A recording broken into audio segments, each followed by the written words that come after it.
Management. ఓకేనా, plastic waste management అనేది ఇక్కడ ఇంపార్టెంట్ టాపిక్ అనమాట.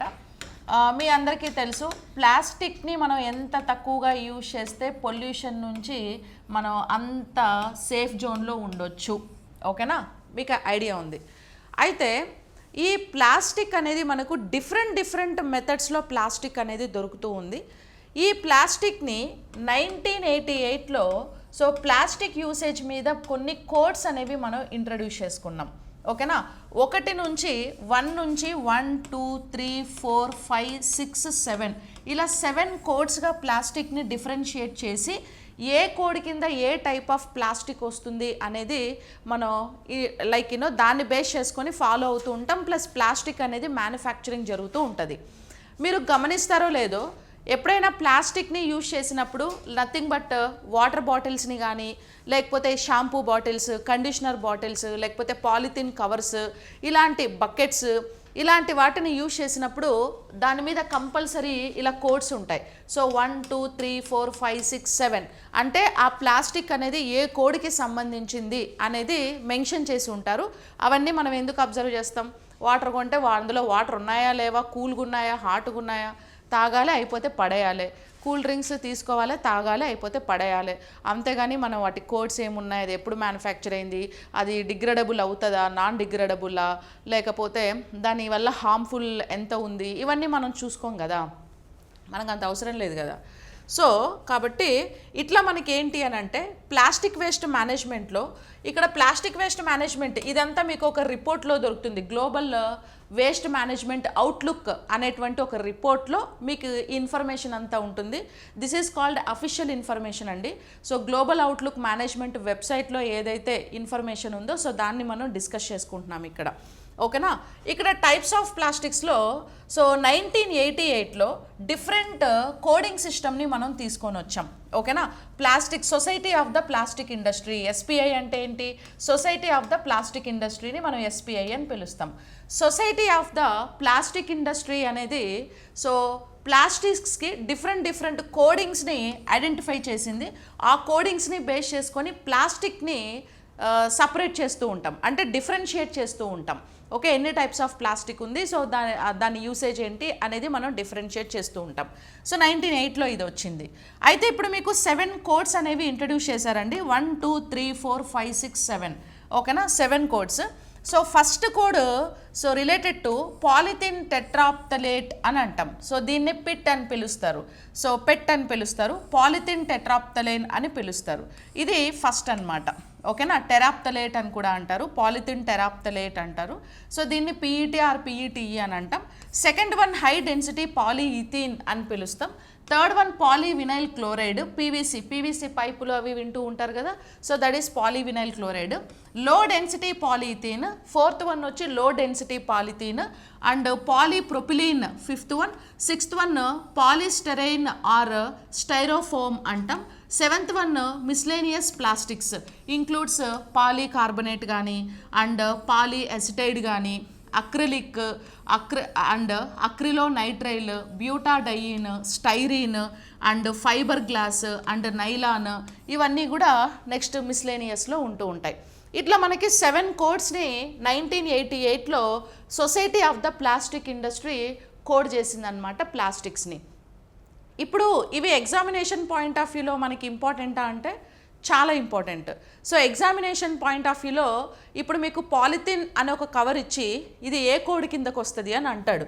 సో 1 నుంచి 7 వరకు, లేదా ఏదైనా ఒక షాంపూ బాటిల్ కానీ, డెటాల్ బాటిల్ కానీ, వాటర్ బాటిల్స్ కానీ, ఇలాంటివి ఏదైనా ఒక ఎగ్జాంపుల్ ఇచ్చి ఏ కోడ్ కిందకు వస్తుంది అని మిమ్మల్ని అడుగుతారు.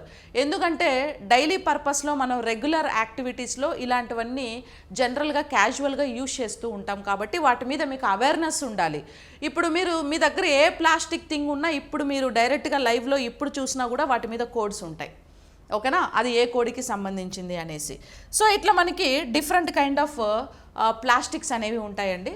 సో ఇక్కడ పెట్లో మనకి ఏమేమి వచ్చాయి చూడండి, water bottles, cool drink bottles, Coke, Pepsi, Thums Up ఇట్లాంటివి, క్యాన్స్, వాటర్ క్యాన్స్ ఉంటాయి కదా, వాటర్ క్యాన్స్ కానీ, బాటిల్స్ ఏవైతే ఉన్నాయో వాటర్ బాటిల్స్ అవన్నీ పెట్టి కిందకు వస్తాయి. అండ్ కోడ్ 2 కోడ్ 2 అంటే ఏంటి? Code 2 HDPE. మీరు నోట్ చేసుకోవాలి ఇవి. హెచ్డిపిఈ అంటే హై డెన్సిటీ పాలిథీన్ అనేసి పిలుస్తారు, దాన్ని హెచ్డిపిఈ అని పిలుస్తారు. కోడ్ 3 అన్నారనుకో పీవీసీ అని అర్థం. కోడ్ 4 అన్నారనుకో లో డెన్సిటీ పాలిథీన్ అని అర్థం. కోడ్ 5 అన్నారనుకో పాలీప్రొపిలీన్ అని అర్థం. కోడ్ 6 అన్నాడనుకో పాలీస్టెరీన్ అని అర్థం. 7 అన్నారనుకో బ్యూటాడైన్ కానీ స్టెరైన్ కానీ ఫైబర్ గ్లాస్ కానీ నైలాన్ కానీ అని దాని అర్థం. ఓకేనా? కోడ్స్ని బేస్ చేసుకొని ఆ ప్లాస్టిక్ నేమ్స్ అన్నిటి కూడా మీరు గుర్తుపెట్టుకోవాల్సి ఉంటుంది. సో క్లియర్గా నోట్స్ రాసుకోవాలి. అండ్ మెటీరియల్ కూడా నేను అప్లోడ్ చేస్తాను, మీకు సబ్మిట్ చేస్తాను. ఓకేనా? ఇప్పుడు దిస్ ఈజ్ లైక్ హెచ్డిపిఈ. ఇప్పుడు ఇది కోడ్ 1 కిందకు వస్తుంది. కోడ్ 2 కిందకి ఏమొస్తాయంట చూడండి. ఇక్కడ హార్పిక్ బాటిల్స్ కానీ డెటాల్ బాటిల్స్ కానీ లేకపోతే ఏదైనా మెడిసిన్స్ టానిక్ సిరప్ ఇలాంటివి, లేకపోతే కాస్మెటిక్స్ అంటే పర్ఫ్యూమ్ బాటిల్స్. ఓకేనా? ఇట్లాంటివన్నీ కూడా సీరం బాటిల్స్, పర్ఫ్యూము, పౌడర్స్, మీరు ఫేస్ పౌడర్స్ యూజ్ చేస్తుంటారు కదా, సంతూర్, పాండ్స్ పౌడర్, ఆ పౌడర్స్ డబ్బాలు అవన్నీ కూడా హెచ్డిపిఈ కిందకు వస్తాయి. And next 3 polyvinyl chloride pipes తెలుసు కదా, అగ్రికల్చర్లో ఎక్కువగా యూజ్ చేస్తుంటారు, కన్స్ట్రక్షన్లో కూడా మనము వాటర్ పైప్స్ని ఎక్కువగా యూజ్ చేస్తూ ఉంటాం. సో పీవీసీ వస్తాయి. అండ్ 4కి వచ్చేసి లో డెన్సిటీ పాలిథీన్ వస్తుంది. అంటే లో డెన్సిటీ అంటే ఇవేమో high density water bottles, low density అంటే చాలా పల్చగా ఉండేటువంటి బాటిల్స్ కానీ లేదా covers, polythene covers, bread wrap చేస్తారు కదా బ్రెడ్ కవర్స్ కానీ, ఇవన్నీ కూడా ఎల్డిపిఈ 4 కోడ్ కిందకు వస్తాయి. And code number 5. సో 5 కిందకి ఏమేమి వస్తాయి చూడండి. సో ఈ 5 కిందకి ఇప్పుడు మీకు ఇంట్లో కిచెన్లో యూజ్ చేసేటువంటి కొన్ని డబ్బాలు ఉంటాయి కదా, కంటైనర్స్, ఈవెన్ ఇప్పుడు మిక్సీలు ఉంటాయి, మిక్సీ పైన ప్లేట్స్, ఇట్లాంటివన్నీ కూడా మనకి 5 కిందకి వస్తూ ఉంటాయి అన్నమాట. ఓకేనా? కిచెన్లో యూజ్ చేసే వాటికి.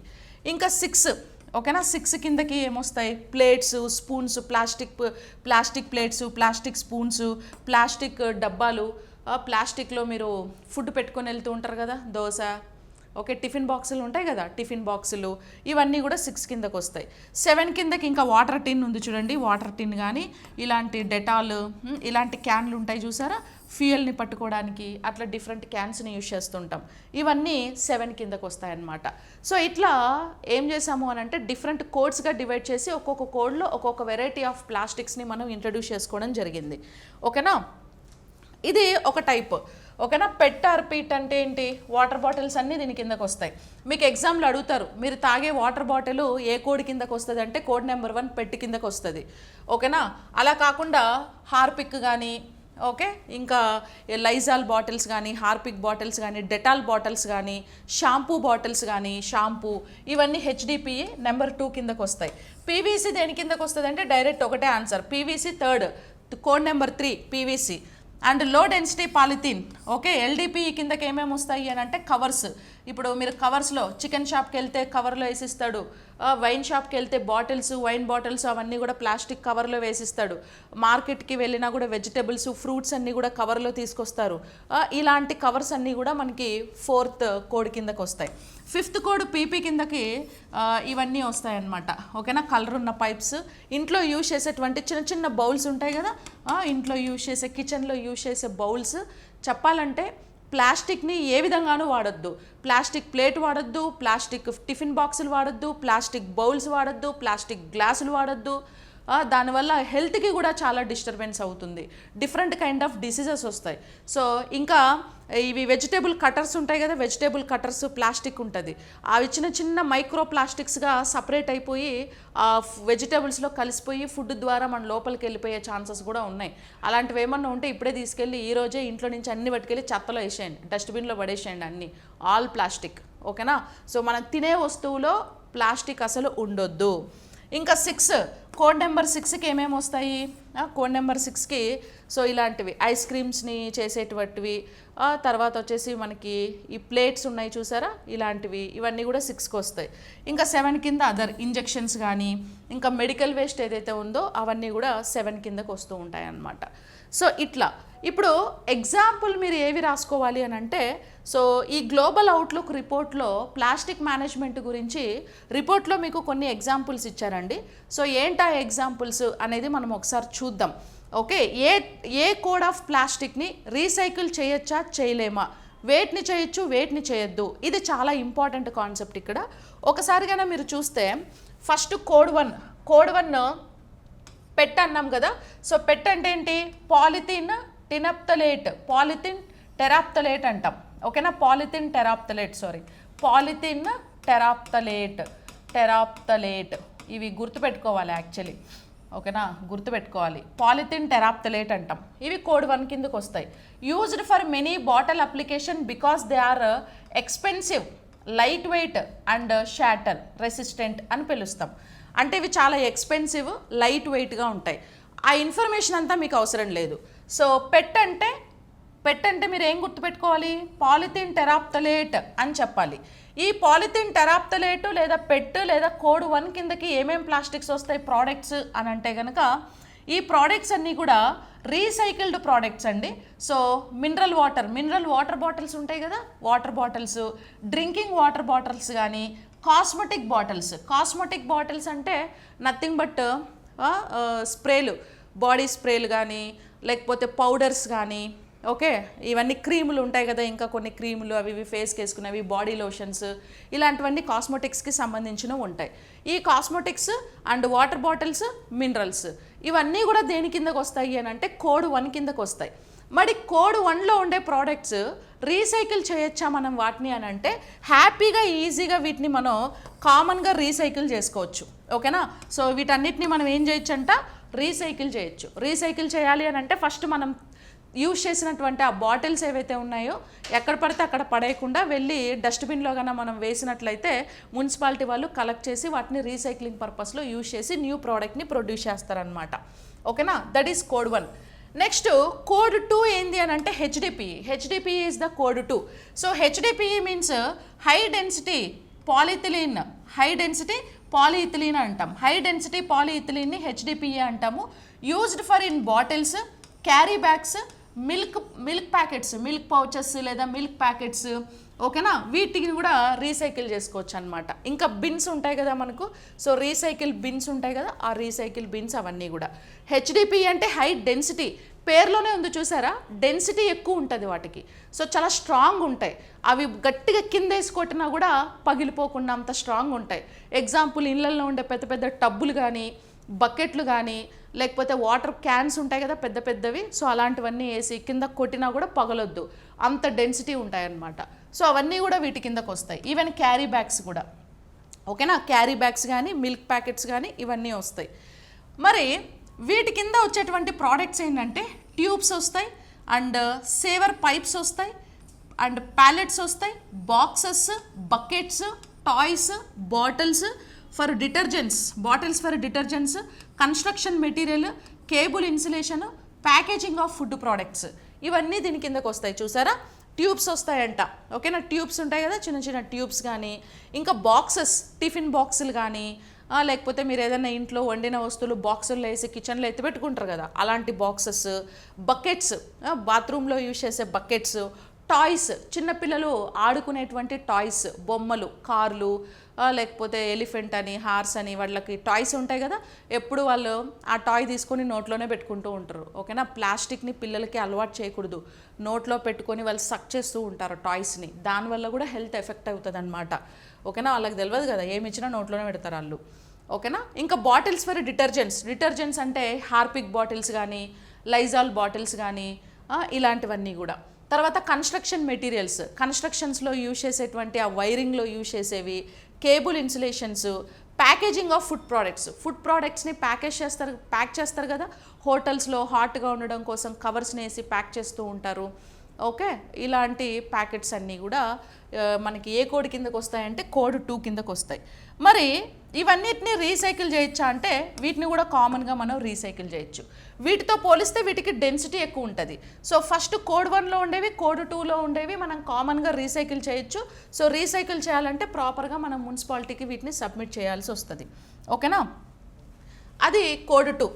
కోడ్ 3లో PVC, polyvinyl chloride, PVC pipes ఉంటాయి. Polyvinyl chloride use for pipes, fittings, okay, tarpaulins, medical apps వీటన్నిటిలో యూజ్ చేస్తూ ఉంటారు.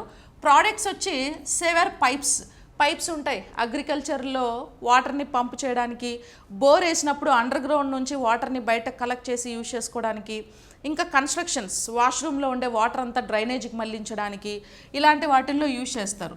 ఆ విండో ఫ్రేమ్స్లో కూడా వాడచ్చండి వీటిని. విండోస్ ఉంటాయి కదా మనం ఇంట్లో కిటికీలు, ఆ విండో ఫ్రేమ్స్కి, ఓకేనా, అదే కన్స్ట్రక్షన్లో. ఫ్లోరింగ్లో కూడా మనం వాడచ్చు వీటిని. వాల్పేపర్స్ యూజ్ చేస్తారు కదా, వాల్పేపర్స్, ఫ్లెక్సీలు, కటౌట్లు కడుతూ ఉంటారు కదా వాటికి, ఇంకా బాటిల్స్కి. అండ్ కార్ ఇంటీరియర్స్, కార్లో మనకి ఇంటీరియర్స్ ఉంటాయి చూడండి, కార్ అంతా కూడా, ఓకేనా, వీటిని యూజ్ చేస్తుంటారు కదా, స్క్రీన్ ప్రజెన్స్ని కానీ, కార్లో క్లచ్ కానీ, గేర్ వేయడం కానీ, ఓకే, స్టీరింగ్, అలాంటి ప్రోడక్ట్స్ అన్నిట్లో కూడా ప్లాస్టిక్ని ఎక్కువ యూజ్ చేస్తుంటారు. ఈవెన్ మెడికల్ ప్రోడక్ట్స్ అంటే మెడికల్లో ఇంజెక్షన్స్, నీడిల్స్, ఇంకా ఏంటి సలైన్ బాటిల్స్ ఉంటాయా, సలైన్ బాటిల్స్, ప్లాంక్స్, ఇలాంటి వాటన్నిటికీ కోడ్ 3లో ఉండేటువంటి పీవీసీని ఎక్కువగా యూజ్ చేస్తాం. అయితే ఈ పీవీసీ రీసైకిల్డా కాదా అని అంటే పీవీసీ రేర్లీ రీసైకిల్డ్ అండి. ఎందుకనంటే హాట్ టెంపరేచర్కి ఇది పగిలిపోతుంది, మెల్ట్ అయిపోతుంది అనమాట, ఎక్కువగా మెల్ట్ అయిపోయి పగిలిపోతూ ఉంటుంది. అందుకే తక్కువ కలెక్ట్ చేస్తూ ఉంటారు అండ్ రేర్గా రీసైకిల్ చేస్తూ ఉంటారు. ఇవి పైపులు, ఇప్పుడు ఇవంటే ఏదో వాడేసి డస్ట్బిన్లు వేస్తారు, కానీ ఈ పైపులు ఎవడేస్తాడు? అగ్రికల్చర్ దగ్గర వాడినప్పుడు వాళ్ళు లాగేస్తే అక్కడే పడేస్తారు, ఓకే. లేకపోతే మనం కన్స్ట్రక్షన్స్లో వేసినప్పుడు కన్స్ట్రక్షన్ ఏదైనా ఒక ఇల్లు కడితే కొన్ని వందల సంవత్సరాలు కూడా ఇల్లులు ఉంటాయి, కొన్ని సంవత్సరాల పాటు ఉంటాయి, అవన్నీ కూడా 20 ఏళ్ళు, 30 ఏళ్ళు, 40 ఏళ్ళు, 50 ఏళ్ళు అట్లా ఉంటూ ఉంటాయి. కాబట్టి అది ఎప్పుడైతే ఆ బిల్డింగ్ పడగొడతారో అప్పుడు మాత్రమే ఇవి బయటకు వస్తాయి. కాబట్టి ఆ టైంలో రేర్గా వీటిని రీసైకిల్ చేస్తూ ఉంటారనమాట, కామన్గా చేయరు, ఓకే. నెక్స్ట్ కోడ్ 4లో ఎల్డిపి, లో డెన్సిటీ పాలీఇథిలీన్ని యూజ్ చేస్తారండి. ఇందులో యూజ్ చేసేటువంటి ప్రోడక్ట్స్ ఏమేమి ఉన్నాయంటే ఫ్లెక్సిబుల్ ప్యాకేజింగ్, తర్వాత బిన్ లైనర్స్ని, ఓకే, క్యారీ బ్యాగ్స్ ఉంటాయి కదా, క్యారీ బ్యాగ్స్ని మీకు వైన్ షాప్లలో అక్కడ ఇస్తూ ఉంటారు, క్యారీ బ్యాగ్స్ని, ట్యూబ్స్ని, అగ్రికల్చర్ మల్చ్ ఫిలిం, అగ్రికల్చర్ షీట్ని, ఓకే, కన్స్ట్రక్షన్ ఫిలింని, cling film, heavy duty sacks, ఇవన్నీ కూడా ఇందులో యూజ్ చేస్తారు. వీటిల్లో కూడా బాటిల్స్ వస్తాయి, వాష్ బాటిల్స్ అంటే హార్పిక్, డెటాలు అవన్నీ కూడా వస్తాయి, ఓకే. నార్మల్ బాటిల్స్ కూడా వస్తాయి, డ్రింకింగ్ వాటర్ బాటిల్స్. అండ్ ఇంకా వచ్చేసి ప్లాస్టిక్ బ్యాగ్స్ కూడా వస్తాయి అన్నమాట, ప్లాస్టిక్ బ్యాగ్స్. సో అట్లా క్వాలిటీని బేస్ చేసుకొని ప్రోడక్ట్ మారుతుంది అంతే. ఇప్పుడు మనం ఒక ప్లాస్టిక్ కవర్ని హై డెన్సిటీలోనూ చేయొచ్చు, లో డెన్సిటీలోనూ చేయొచ్చు. వాటర్ బాటిల్ని హై డెన్సిటీలోనూ చేయొచ్చు, లో డెన్సిటీలోనూ చేయొచ్చు. చేసేదాన్ని బట్టి కోడింగ్ మారుతుంది. ఇప్పుడు లో డెన్సిటీ ప్లాస్టిక్ కవర్ అనుకో, ఎక్కువ వెయిట్ వేసినప్పుడు ఏమవుతుంది, హ్యాండిల్ చేయలేదు, పగిలిపోతుంది. హై డెన్సిటీ అనుకో, ఎక్కువ వెయిట్ వేసినా కూడా ఉండగలుగుతుంది. ఇప్పుడు నువ్వు ఎక్కువ షాపింగ్ చేస్తే పెద్ద కవర్ ఇస్తారు, డెన్సిటీ ఎక్కువ ఉండేది. చిన్న షాపింగ్ అయితే తక్కువ డెన్సిటీ ఉండేది ఇస్తారు. అంటే కవరు లో డెన్సిటీలోనూ చేయొచ్చు, హై డెన్సిటీలోనూ చేయొచ్చు. వాటర్ బాటిల్ కూడా లో డెన్సిటీ చేయొచ్చు, హై డెన్సిటీ చేయొచ్చు. ఇప్పుడు కొన్ని బాటిల్స్ పట్టుకుంటే చాలా స్ట్రాంగ్ ఉంటాయి, కొంచెం కాస్ట్లీ, కొన్ని ఏమో మెత్తగా ఇట్లా స్మూత్గా ఉంటాయి, అది లో డెన్సిటీ. అంటే లో డెన్సిటీలోనూ చేయొచ్చు ప్రోడక్ట్, హై డెన్సిటీలోనూ చేయొచ్చు. ఆ డెన్సిటీని బేస్ చేసుకొని ఏమవుద్దంటే కోడింగ్ ఇస్తూ ఉంటాం అన్నమాట మనం, ఓకేనా. మరి ఇప్పుడు 4th కోడింగ్లో ఉండేటువంటి ప్లాస్టిక్, ఇవి కూడా సమ్ టైమ్స్ రీసైకిల్ చేస్తూ ఉంటాము. ఎక్కువగా ఇలాంటి కవర్స్ వస్తాయి కాబట్టి అవి మెల్ట్ అయిపోతాయి. ఇప్పుడు రీసైకిల్ చేసే ప్రాసెస్లో హీట్ని అప్లై చేస్తారు కాబట్టి ఇలా లో డెన్సిటీ ఉండేవి మ్యాక్సిమం, పేరులోనే లో డెన్సిటీ ఉంది అంటే పల్చగా ఉంటాయి. ఈ పల్చగా ఉండే వాటికి హీట్ అప్లై చేస్తే ఏమవుతుంది, కరిగిపోతాయి, మెల్ట్ అయిపోయి అందులో ఉండే టాక్సిన్స్ అంతా వాటర్లోనో, ఎయిర్లోనో, భూమిలోనో కలిసిపోతాయి అన్నమాట, ఓకేనా. అంతేగాని వీటి నుంచి రీసైక్లింగ్ ప్రోడక్ట్ సృష్టించడం కొంచెం కష్టం. సో కాబట్టి రీసైకిల్ ఏవైతే చేయలేమో అలాంటి వాటిని మనము బ్యాన్ చేసుకోవాలి, తక్కువ యూజ్ చేయాలి. ఇప్పుడు వీటిని రీసైకిల్ చేస్తారు కాబట్టి మనం యూజ్ చేసినా ఇట్స్ ఓకే, అంత డేంజర్ ఏమి ఉండదు. ఇవి రీసైకిల్ చేయలేం, పల్చగా ఉంటాయి కాబట్టి. తర్వాత 5th వన్ ఏంటి, పీపీ, ఓకేనా, పీపీ. సో పాలీప్రొపిలీన్ దేంట్లో యూజ్ చేస్తారంటే ఆటో ఉంటుంది కదా, ఆటో పార్ట్సెస్లో, ఇండస్ట్రీస్లో యూజ్ చేసే ఫైబర్స్లో, ఫుడ్ కంటైనర్స్లో కూడా దీన్ని యూజ్ చేస్తారంట. చూడండి, ఫుడ్ కంటైనర్స్, ఓకేనా. పైప్స్ వస్తాయి, ప్యాలెట్స్ వస్తాయి, బాక్సెస్ వస్తాయి, ఇంకా డిఫరెంట్ ఫర్నిచర్ వస్తుంది, కార్ పార్ట్స్ ఉంటాయి కదా. అంటే ఆటోమొబైల్ ఇండస్ట్రీలో ఎక్కువగా 5th కోడ్ని యూజ్ చేస్తారు ఆటోమొబైల్ ఇండస్ట్రీలో. అంటే బైక్స్లో కానీ కార్లో కానీ ఓకే అలాంటి వాటిల్లో 5th కోడ్ ఉండే ప్లాస్టిక్ని యూజ్ చేస్తారు. పాట్స్లో కానీ బకెట్స్లో కానీ ఓకేనా butter and margarine fibres milk crates ఇలాంటి వాటన్నిటిలో కూడా 5th కోడ్ని యూజ్ చేస్తారు. మరి 5th కోడ్ రీసైకిల్ చేయొచ్చా లేదా మనము అంటే ఇది కూడా సమ్ టైమ్స్ రీసైకిల్. ఇప్పుడు డస్ట్బిన్ ఉంటుంది కదా మనకి, ఆ డస్ట్బిన్ అంతా కూడా 5th ప్లేస్లో ఉంటుంది. ఈ ఇమేజెస్ ఎందుకు పెట్టారు అంటే ఇవి కామన్గా డైలీ లైఫ్ మన డైలీ పర్పస్లో యూజ్ చేసే థింగ్స్ కాబట్టి వీటి గురించి మీకు మ్యాచ్ ద ఫాలోయింగ్ టైప్లో కానీ స్టేట్మెంట్ టైప్లో కానీ క్వశ్చన్స్ అడగడానికి ఛాన్సెస్ ఉన్నాయి. ఆల్రెడీ యూపీఎస్సీ గ్రూప్ 1 ఎగ్జామ్స్లో దీని మీద క్వశ్చన్స్ కూడా పడ్డాయి. ఓకేనా, బీ కేర్ఫుల్. నెక్స్ట్ వచ్చేసి పిఎస్ పాలిస్టిరైన్ అనేసి పిలుస్తాం. నెక్స్ట్ థింగ్ ఏంటి, పాలిస్టిరైన్ అంటాం. So polystyrene is used in food service packaging. So food service ప్యాకేజింగ్లో పాలిస్టిరైన్ని యూజ్ చేస్తాం. డిస్పోజబుల్ కప్స్లో, ట్రే పిక్చర్స్లో, తర్వాత రెఫ్రిజిరేటర్స్ ఫ్రిడ్జ్లు ఉంటాయి కదా, ఫ్రిడ్జ్లో, లైనర్స్లో ఇలాంటి వాటన్నిటిలో కూడా మనము యూజ్ చేస్తూ ఉంటాం అనమాట. డిఫరెంట్ మెటీరియల్స్లో, ఎలక్ట్రానిక్ ఐటమ్స్లో కూడా 6ని యూజ్ చేస్తూ ఉంటాం. ఓకేనా, ఇంకా క్లోత్స్లో కూడా చూడండి, క్లోత్స్ అంటే ప్లాస్టిక్ క్లోత్స్ ఉంటాయి. రెయిన్ కోట్స్ ఎక్కువ యూజ్ చేస్తుంటారు కదా, రెయిన్ కోట్స్ కానీ పార్కులో యూజ్ చేసే బెంచెస్, ఇందిరా పార్కులో పోతారు కదా బాగా, పార్కులో యూజ్ చేసే బెంచెస్లో కానీ, తర్వాత ఫ్లవర్ పాట్స్, ఫ్లవర్ బొకేస్ని ఇంట్లో డెకరేషన్ కోసం ఫ్లవర్ పాట్స్ పెట్టుకుంటాం కదా వాటిల్లో, చిన్నపిల్లలు యూజ్ చేసే టాయ్స్లో, స్పూన్స్లో ఓకేనా, అండ్ కట్లరీస్లో, పిక్చర్ ఫ్రేమ్స్లో, సీడింగ్ కంటైనర్స్లో కూడా వీటిని ఎక్కువగా యూజ్ చేస్తూ ఉంటారు. సో ఇవి కోడ్ 6 కిందకు వస్తాయి. మరి కోడ్ 6 రీసైకిలబుల్లా కాదా అని అంటే ఇవి కూడా చాలా రేర్గా రీసైకిల్ చేస్తూ ఉంటారనమాట. ఎందుకు అని అంటే ఇవి మనం ఎక్కువ సార్లు యూజ్ చేయము, తక్కువ యూజ్ చేస్తుంటాం కాబట్టి తక్కువ సార్లు ఇవి బయటకు వస్తూ ఉంటాయి. అందుకే రేర్గా వీటిని కలెక్ట్ చేసి రీసైకిల్ చేస్తూ ఉంటారు. ఓకేనా, ఎస్. నెక్స్ట్ 7th, ఇప్పుడు ఫర్ ఎగ్జాంపుల్ టాయ్స్ ఉన్నాయి. ఓకే, టాయ్స్ పిల్లలు ఆడుకునే బొమ్మలు ఉన్నాయి. మనం రీసైకిల్కి ఇస్తామా బొమ్మలు? ఇప్పుడు ఒక కొడుకు పుట్టాడు అనుకోండి, మీకు ఆడి కోసం బొమ్మలు కొంటారు, ఆడు మస్తు ఆడుకుంటాడు. అయిపోయిన తర్వాత మీరు ఏం చేస్తారు, వాటిని రీసైక్లింగ్కి ఇవ్వరు. వీలైతే టైంపాస్ అప్పుడు మీకే బోర్ కొట్టినప్పుడు మీరు కూడా ఆడుకుంటూ ఉంటారు చిన్నపిల్లల్లాగా.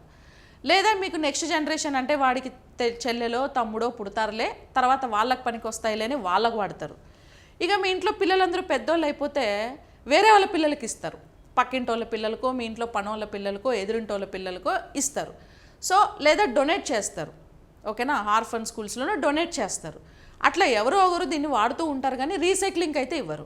ఇప్పుడు షాంపూ బాటిల్ ఉంది, షాంపూ అయిపోగానే డస్ట్బిన్లో పడేస్తావు. ఇప్పుడు మీ ఇంట్లో ఒక టాయ్ ఉంది, పిల్లోడు పెద్దోడు అయిపోయాడని టాయ్ తీసుకెళ్ళి డస్ట్బిన్లో పడేవు, ఎవరికన్నా ఇవ్వడానికి ట్రై చేస్తావు. లేదా అలాగే చిన్నప్పుడు జ్ఞాపకాలు అని చెప్పి చిన్నప్పుడు నేను దీంతో ఆడుకునేవాడిని తెలుసా అని పైన ఎత్తిపెడతావు. ఓకేనా, సో కాబట్టి అలాంటి వాటిని మనం తక్కువ రీసైక్లింగ్కి పంపిస్తూ ఉంటాం. ఓకేనా, అవేదో బ్రేకో డ్యామేజో అయిపోతే తప్ప ఓకే మనం ఇయ్యమన్నమాట. ఫ్లవర్ పాట్స్ పగిలిపోతే తప్ప, ప్లాస్టిక్ అంత ఈజీగా పగలదు కదా. ఓకేనా, సో అందుకే ఇవి తక్కువ వస్తూ ఉంటాయని రేర్గా రీసైకిల్ చేస్తూ ఉంటాం. అదే 7 అదర్స్లో ఇంకేమేమి ఉన్నాయో తెలుసా, కోడ్ 7లో usually mixed plastic waste and thermoset plastics, multi layer and laminates, Bakelite, polycarbonate అంటే ప్రోడక్ట్స్ చూడండి, ప్యాలెట్స్ కానీ, ఫ్లోర్స్ కానీ, రూఫ్స్, పైన రూఫ్స్ వేసేటప్పుడు, కింద ఫ్లోర్స్ వేసేటప్పుడు, ఇంట్లో యూజ్ చేసే ఫర్నిచర్, డైనింగ్ టేబుల్ కానీ, ఇంట్లో యూజ్ చేసే చైర్స్ కానీ, సోఫా సెట్లు కానీ ఇలాంటి వాటిల్లో అనమాట. షీటింగ్లో కూడా ఎక్కువ యూజ్ చేస్తారు, సోఫాలకు వేసే షీట్స్, ఫ్లోర్లో పరిచేటువంటి మ్యాట్స్, షీట్స్ ఉంటాయి కదా వాటిల్లో కానీ, బెంచెస్లో మీకు స్కూల్స్లో, కాలేజెస్లో ఇక్కడ ఉండే బెంచెస్ ఇవన్నీ కూడా బెంచెస్లో కానీ, షూస్లో, ఇంకా షూ సోల్ ఉంటుంది కదా లోపల, షూ సోల్, ఆ షూ సోల్లో అలాంటి వాటన్నిటిలో సో 7th కోడ్ని యూజ్ చేస్తారు. 7th కూడా రీసైకిల్డ్ అనమాట. ఓకేనా, సమ్ టైమ్స్ రీసైకిల్డ్, ఇది కూడా సమ్ టైమ్స్. పిల్లలు తాగే మిల్క్ బాటిల్ కూడా 7th కిందకు వస్తుంది. సో సమ్ టైమ్స్ ఏంటి అని అంటే ఇవి రీసైకిల్డ్ అనేసి చెప్పచ్చు. మీరు గుర్తుపెట్టుకోండి, ఫస్ట్ కోడ్, సెకండ్ కోడ్ కామన్గా రీసైకిల్ చేస్తూ ఉంటాం. ఇది పెట్, ఇది హై డెన్సిటీ పాలీథిలిన్ అనమాట. లో డెన్సిటీ పల్చగా ఉంటుంది కాబట్టి వేడికి కరిగిపోతుందని రీసైకిల్ చేయరు.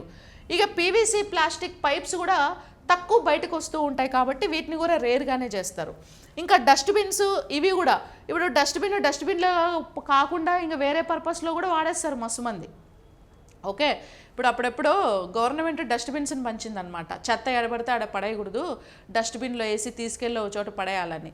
మా వాళ్ళు ఏం చేసినారు తెలుసా, ఆ డస్ట్బిన్లో డస్ట్ వేయకుండా అందులో టొమాటాలు వేసుకోవడానికి, వెజిటేబుల్ వేసుకోవడానికి, ఇక డిఫరెంట్ కైండ్ ఆఫ్ పర్పస్లలో వాడారు దాన్ని. అప్పుడు విలేజ్లో పంచారనమాట, గవర్నమెంట్ పంచింది, గుర్తుందా? వాళ్ళు చెత్త ఇలా దాంట్లో వాళ్ళేమో వచ్చింది ఒక పర్పస్, వీళ్ళు చేసేది ఇంకో పర్పస్. అందులో ఉతికిన బట్టలు వేయడం, అవి వేయడం, మాసిపోయిన బట్టలు వేయడం, టొమాటోలు వేయడం, అట్లా వేరే పర్పస్లో వాడేవాళ్ళు అనమాట వాటిని, అవేర్నెస్ లేక. సో అవి కూడా తక్కువ వస్తాయి బయటికి. ఓకేనా, అందుకే రేర్గా రీసైకిల్ చేస్తారు. సో ఇంకా ఇవి ఓకే, ఈ డబ్బాలు తక్కువ వస్తాయి, ఇవి కూడా తక్కువే వస్తాయి. పిల్లలు ఆడుకునే టాయ్స్ కానీ అవన్నీ కూడా రేర్గా రీసైకిల్ చేస్తారంటే రేర్గా బయటకు వస్తాయి. ఇవి రెగ్యులర్గా ప్రతోడు వాటర్ తాగుతాడు, ప్రతోడు ఈ మధ్య వాష్రూమ్స్లో హార్పిక్ అని, లైజాల్ అని అది ఇది వాడుతున్నారు, డెటాలు అన్నీ. ఇవి ఎక్కువగా వస్తాయి కాబట్టి కామన్గా రీసైక్లింగ్కి ఇవే వెళ్తాయి ఎక్కువగా. సో అట్లా మీరు కోడ్ గుర్తుపెట్టుకోవాలండి. మీకు ఇక్కడ రెడ్లో ఇచ్చినవి రేర్ రీసైకిల్డ్ ఏంటివి అని అడుగుతాడు. కోడ్ నెంబర్ ఎంత, పీవీసీ ఏ కోడ్ 3 అండ్ ఇది 6th 3 అండ్ 6 చాలా రేర్గా రీసైకిల్కి వెళ్తాయి. 1, 2 కామన్గా వెళ్తాయి. ఇవి 4, 5, 7 సమ్ టైమ్స్ రీసైకిల్కి వెళ్తాయి. ఓకేనా, అలా మీరు గుర్తుపెట్టుకోవాలి. ఇలా డిఫరెంట్ కైండ్ ఆఫ్ ప్లాస్టిక్స్ అనేవి మనకి ఉంటాయన్నమాట. ఓకేనా, సో మీ అందరికీ తెలుసు. సో ప్లాస్టిక్ ఎక్కువగా ఏ కంట్రీ రిలీజ్ చేస్తుంది మనకి ఇప్పుడు ప్రస్తుతానికి? 2014-15 వరకు చూస్తే ప్లాస్టిక్ని ఎక్కువగా అప్పుడు యుఎస్ ఉండే, ఇప్పుడు దాన్ని చైనా బీట్ చేసింది. యాక్చువల్లీ ఇక్కడ 2 టైప్స్ ఆఫ్ ప్లాస్టిక్స్ ఉంటాయండి. నార్మల్గా మున్సిపల్ సాలిడ్ వేస్ట్ ఉండేటువంటి ప్లాస్టిక్ వేరు, అంటే అది పెద్ద ప్లాస్టిక్ అనమాట, మున్సిపల్ సాలిడ్ వేస్ట్. ఇది యుఎస్ ఎక్కువగా రిలీజ్ చేస్తుంది. ఇందులో మళ్ళీ మైక్రో ప్లాస్టిక్స్ అని డిఫరెంట్ టైప్స్ ఉంటాయి. ఈ మైక్రో ప్లాస్టిక్ని రిలీజ్ చేస్తున్నటువంటి ఫస్ట్ కంట్రీ ఏది అంటే చైనా. మన ఇండియా సెకండ్ ప్లేస్లో ఉంది, మనమేం తక్కువేం కాదు, అర్థమైందా? మనమేం తక్కువేం కాదు, మన ఇండియా సెకండ్ ప్లేస్లో ఉంది మైక్రో ప్లాస్టిక్స్లో. జనాలు ఏం చేస్తున్నారో అర్థం కావట్లేదు. ఓకే, ఇప్పుడు ఈ గ్లోబల్ యావరేజ్లో మనం తీసుకుంటే ఇది 2014-15 ఆ డేటా ఇది. సో అప్పుడు ఉన్నది, అప్పుడైతే ఫస్ట్ యుఎస్ ఉన్నింది, తర్వాత యూరప్, చైనా, బ్రెజిల్, ఇండియా ఏ ప్లేస్లో ఉంది? ఏ ప్లేస్లో ఉంది? 5th పొజిషన్లో ఉంది మన ఇండియా. ఓకేనా, ఇన్ని కేజీస్ ఓకే ప్లాస్టిక్ని మనం పర్ క్యాపిటా అంటే ఒక్కొక్క మనిషి సంవత్సరానికి ఒక్కొక్క మనిషి ఎంత మున్సిపల్ సాలిడ్ వేస్ట్ లేదా ప్లాస్టిక్ని రిలీజ్ చేస్తున్నాడంటే, యుఎస్ ఏమో ఒక మనిషి 109 కేజీస్ రిలీజ్ చేస్తే, యూరప్లో ఒక మనిషి మీద 65 కేజీస్ పడితే, చైనా 38 అయితే, బ్రెజిల్ 32 అయితే, మన ఇండియాలో ఒక్కొక్క మనిషి 11 కేజీస్ ప్లాస్టిక్ని రిలీజ్ చేస్తున్నాడు. Only plastic, not other thing. Okay, 11 kgs ప్లాస్టిక్ని రిలీజ్ చేస్తున్నాడు అనమాట. సో కాబట్టి ప్లాస్టిక్ యూసేజ్ బాగా ఎక్కువ అయిపోయింది. గవర్నమెంట్ ప్లాస్టిక్ వాడొద్దంటారో బాబు అని అంటే మనం అదే వాడతాం. దానివల్ల ఏమవుతుందంటే మన హెల్త్ కూడా బాగా ఖరాబ్ అవుతుంది అనమాట. ఇప్పుడు ప్లాస్టిక్ పేపర్లో దోశలు వేసుకొని తినడం, ప్లాస్టిక్ పేపర్లో వేడివేడి ఇడ్లీలు తినడం, పొంగనాలు తినడం, బజ్జీలు తినడం, ఇవన్నీ. ఇంకా న్యూస్ పేపర్లో కూడా ఫుడ్ తినకూడదు, ఎందుకంటే ఆ ప్రింటింగ్ వేసేదంతా కెమికల్స్తోనే ప్రింటింగ్ వేసేది, ఆ రైటింగ్ అంతా అది కూడా స్టమక్లోకి వెళ్తుంది, బాడీలోకి వెళ్ళి డిఫరెంట్ క్యాన్సర్స్ వస్తున్నాయి అన్నమాట. సో కాబట్టి జర జాగ్రత్తగా ఉండాలి. సో గ్లోబలీ యావరేజ్గా 28 కేజీస్ యావరేజ్ ఒక పర్సన్ ఏం చేస్తున్నాడు అని అంటే ప్లాస్టిక్ని రిలీజ్ చేస్తున్నాడు అనమాట. ఒక పర్సన్ యావరేజ్గా 28 కేజీస్ ప్లాస్టిక్ని రిలీజ్ చేస్తూ ఉన్నాడు అనేసి మనం చెప్పుకోవచ్చు.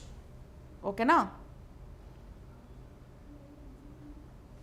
లైవ్ వస్తుందా?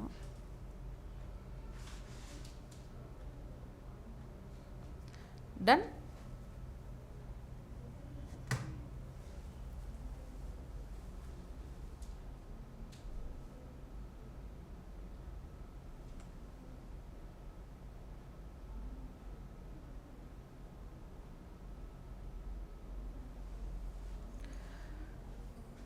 అర్థమైందా?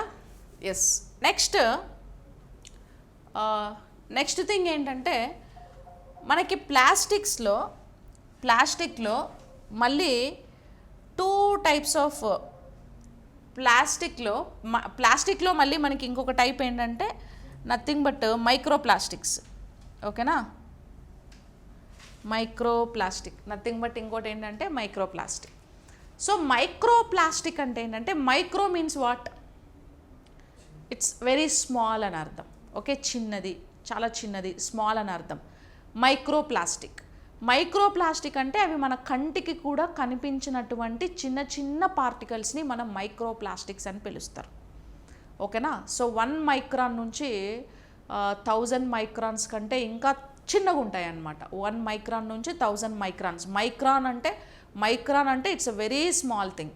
ఎలక్ట్రాన్ మైక్రోస్కోప్లో పెట్టి చూస్తే కూడా మనకు అంత క్లియర్గా కనపడవు. ఓకే, 1 మైక్రాన్ నుంచి 1000 మైక్రాన్స్ వరకు, సమ్టైమ్స్ 100, 500 ఇట్లా ఈ మైక్రాన్స్ సైజులో మాత్రమే ప్లాస్టిక్ అనేది మనకి దొరుకుతుంది. That is like micro plastic అంటాం.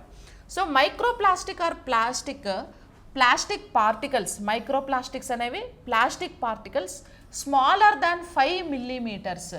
5 మిల్లీమీటర్స్ కంటే కూడా చిన్నగా ఉంటుంది వాటి సైజు. ఎంత ఉంటుంది? 5 మిల్లీమీటర్స్.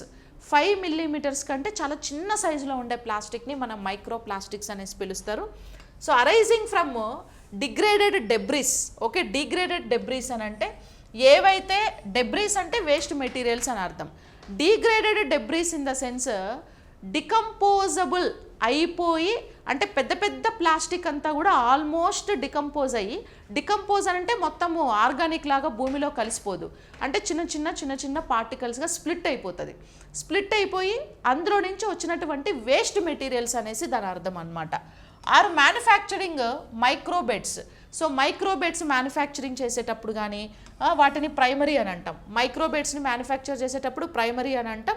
వాటి నుంచి వచ్చిన డెబ్రీస్ని మనం ఏమనంటాం? సెకండరీ అని పిలుస్తాం. అంటే మైక్రో ప్లాస్టిక్లో మళ్ళీ మీకు ప్రైమరీ ప్లాస్టిక్, సెకండరీ ప్లాస్టిక్ అని 2 టైప్స్ ఉంటాయి. ఓకేనా, మైక్రో ప్లాస్టిక్లో మళ్ళీ ఏమంటాం? ప్రైమరీ అండ్ సెకండరీ అనేసి 2 టైప్స్ ఆఫ్ ప్లాస్టిక్స్ ఉంటాయి. సో వాటి గురించి కూడా మనం చూద్దాం. సో సైజ్ ఎంత ఉంటుంది? ఇవి మైక్రో ప్లాస్టిక్స్ 5 మిల్లీమీటర్స్ కంటే తక్కువ సైజు ఉంటుందన్నమాట. సో ఎలా ఉంటాయంటే ఇలా. ఓకేనా, micro plastics very small particles, చిన్న కంటికి కూడా కనిపించినటువంటి స్మాల్ పార్టికల్స్ అనేవి మైక్రో ప్లాస్టిక్స్ అనేవి ఉంటాయి. ఓకేనా, సో ఈ మైక్రో ప్లాస్టిక్స్ అంతా మన బాడీ లోపలికి ఇలా వెళ్ళిపోతాయి. ఈ మైక్రో ప్లాస్టిక్స్ ఎక్కువ ఎక్కడ కలిసిపోతాయి తెలుసా? ఎయిర్లో కలిసిపోతాయి అండ్ వాటర్లో ఎక్కువగా కలుస్తాయి అన్నమాట. సో వాటర్లో కలిసినప్పుడు ఆక్వాటిక్ లైఫ్ అంతా మొత్తం డిస్టర్బ్ అయిపోయి ఆ మైక్రో ప్లాస్టిక్స్ని ఆక్వాటిక్ లైఫ్, ఫిషెస్ కానీ ప్రాన్స్ కానీ ఇలాంటివన్నీ ఎక్కువగా తినేసి మ్యాక్సిమం ఏమైపోతాయి అని అంటే చనిపోతూ ఉంటాయి అన్నమాట. వాళ్ళకి డిఫరెంట్ కైండ్ ఆఫ్ డిసీజెస్ వస్తూ ఉంటాయి. మనం తెలియకుండా ఈ వాటర్ని తాగడం వల్ల మన బాడీ లోపలికి కూడా ఈ మైక్రో ప్లాస్టిక్స్ అన్నీ వెళ్ళిపోతాయి అన్నమాట. అట్ ది సేమ్ టైమ్ ఎయిర్లో కలిసిపోయి మనం ఇన్హేల్ ఎక్సేల్ చేసేటప్పుడు గాలి తీసుకున్నప్పుడు లంగ్స్ లోపలికి కూడా వెళ్ళిపోయి లంగ్ క్యాన్సర్స్ ఇలాంటివన్నీ వస్తూ ఉంటాయి.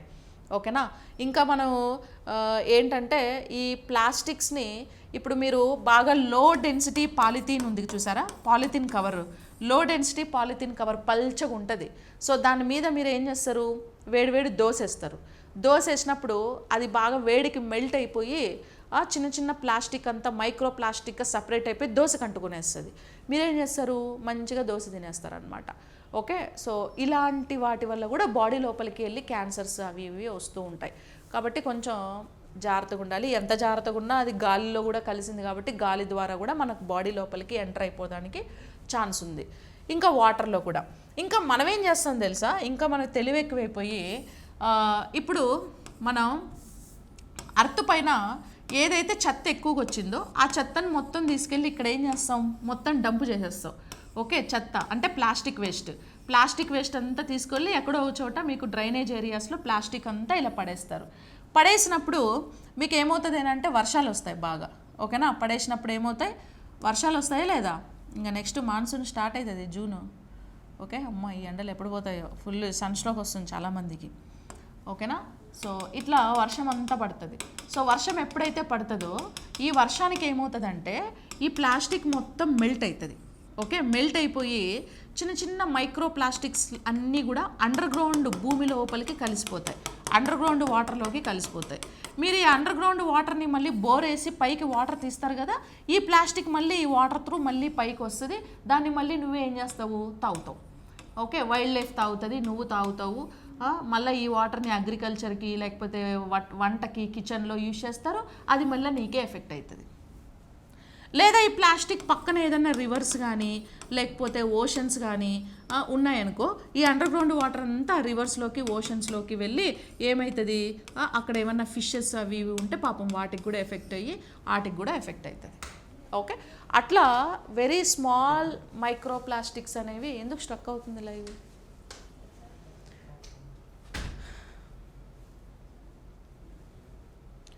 ఓకే, రాదు అది.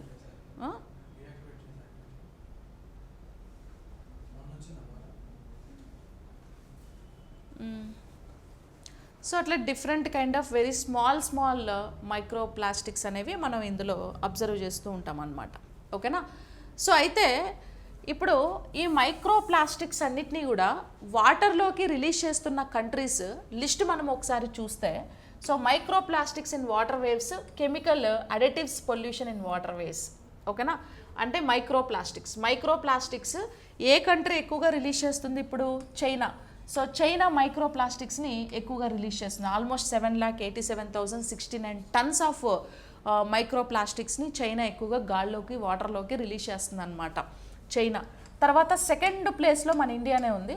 సో మన ఇండియా కూడా ఆల్మోస్ట్ 3,91,879 టన్స్ ఆఫ్ మైక్రో ప్లాస్టిక్ని మనం వాటర్లోకి రిలీజ్ చేస్తున్నాం. అండ్ థర్డ్ వచ్చి యుఎస్ ఉంది, Japan 4th, Indonesia 5th, 6th Germany, 7th Pakistan, Korea, France, Saudi Arabia, Russia, Brazil, United Kingdom, Italy, Bangladesh, Thailand, Spain. So చూసారా, మన అవన్నీ పక్కన పెడితే మనం సెకండ్ ప్లేస్లో ఉన్నాం మొత్తానికి. మన ఇండియా సెకండ్ ప్లేస్లో ఉంది. అంటే బికాస్ ఆఫ్ పాపులేషన్ ఎక్కువైంది, ప్లాస్టిక్ యూసేజ్ బాగా ఎక్కువైపోయింది. ఆ ప్లాస్టిక్ యూసేజ్ తగ్గాలి. పాపులేషన్ ఎలాగో తగ్గదు కానీ ప్లాస్టిక్ యూసేజ్ తగ్గాలి. సో తగ్గితేనే మనకి బెటర్, లేకపోతే ఇంకా మొత్తం వాటర్ అంతా పొల్యూట్ అయిపోతుంది. ఆల్రెడీ వాటర్ పొల్యూట్ అయింది. ఎందుకు మనం మైక్రో ప్లాస్టిక్స్ని ఎక్కువగా వాటర్లో కలుపుతున్నాము అని అంటే రీజన్ ఏంటంటే, ఇప్పుడు చైనా వాళ్ళకంటే ఇండస్ట్రీస్ ఎక్కువ, డెవలప్డ్ కంట్రీ.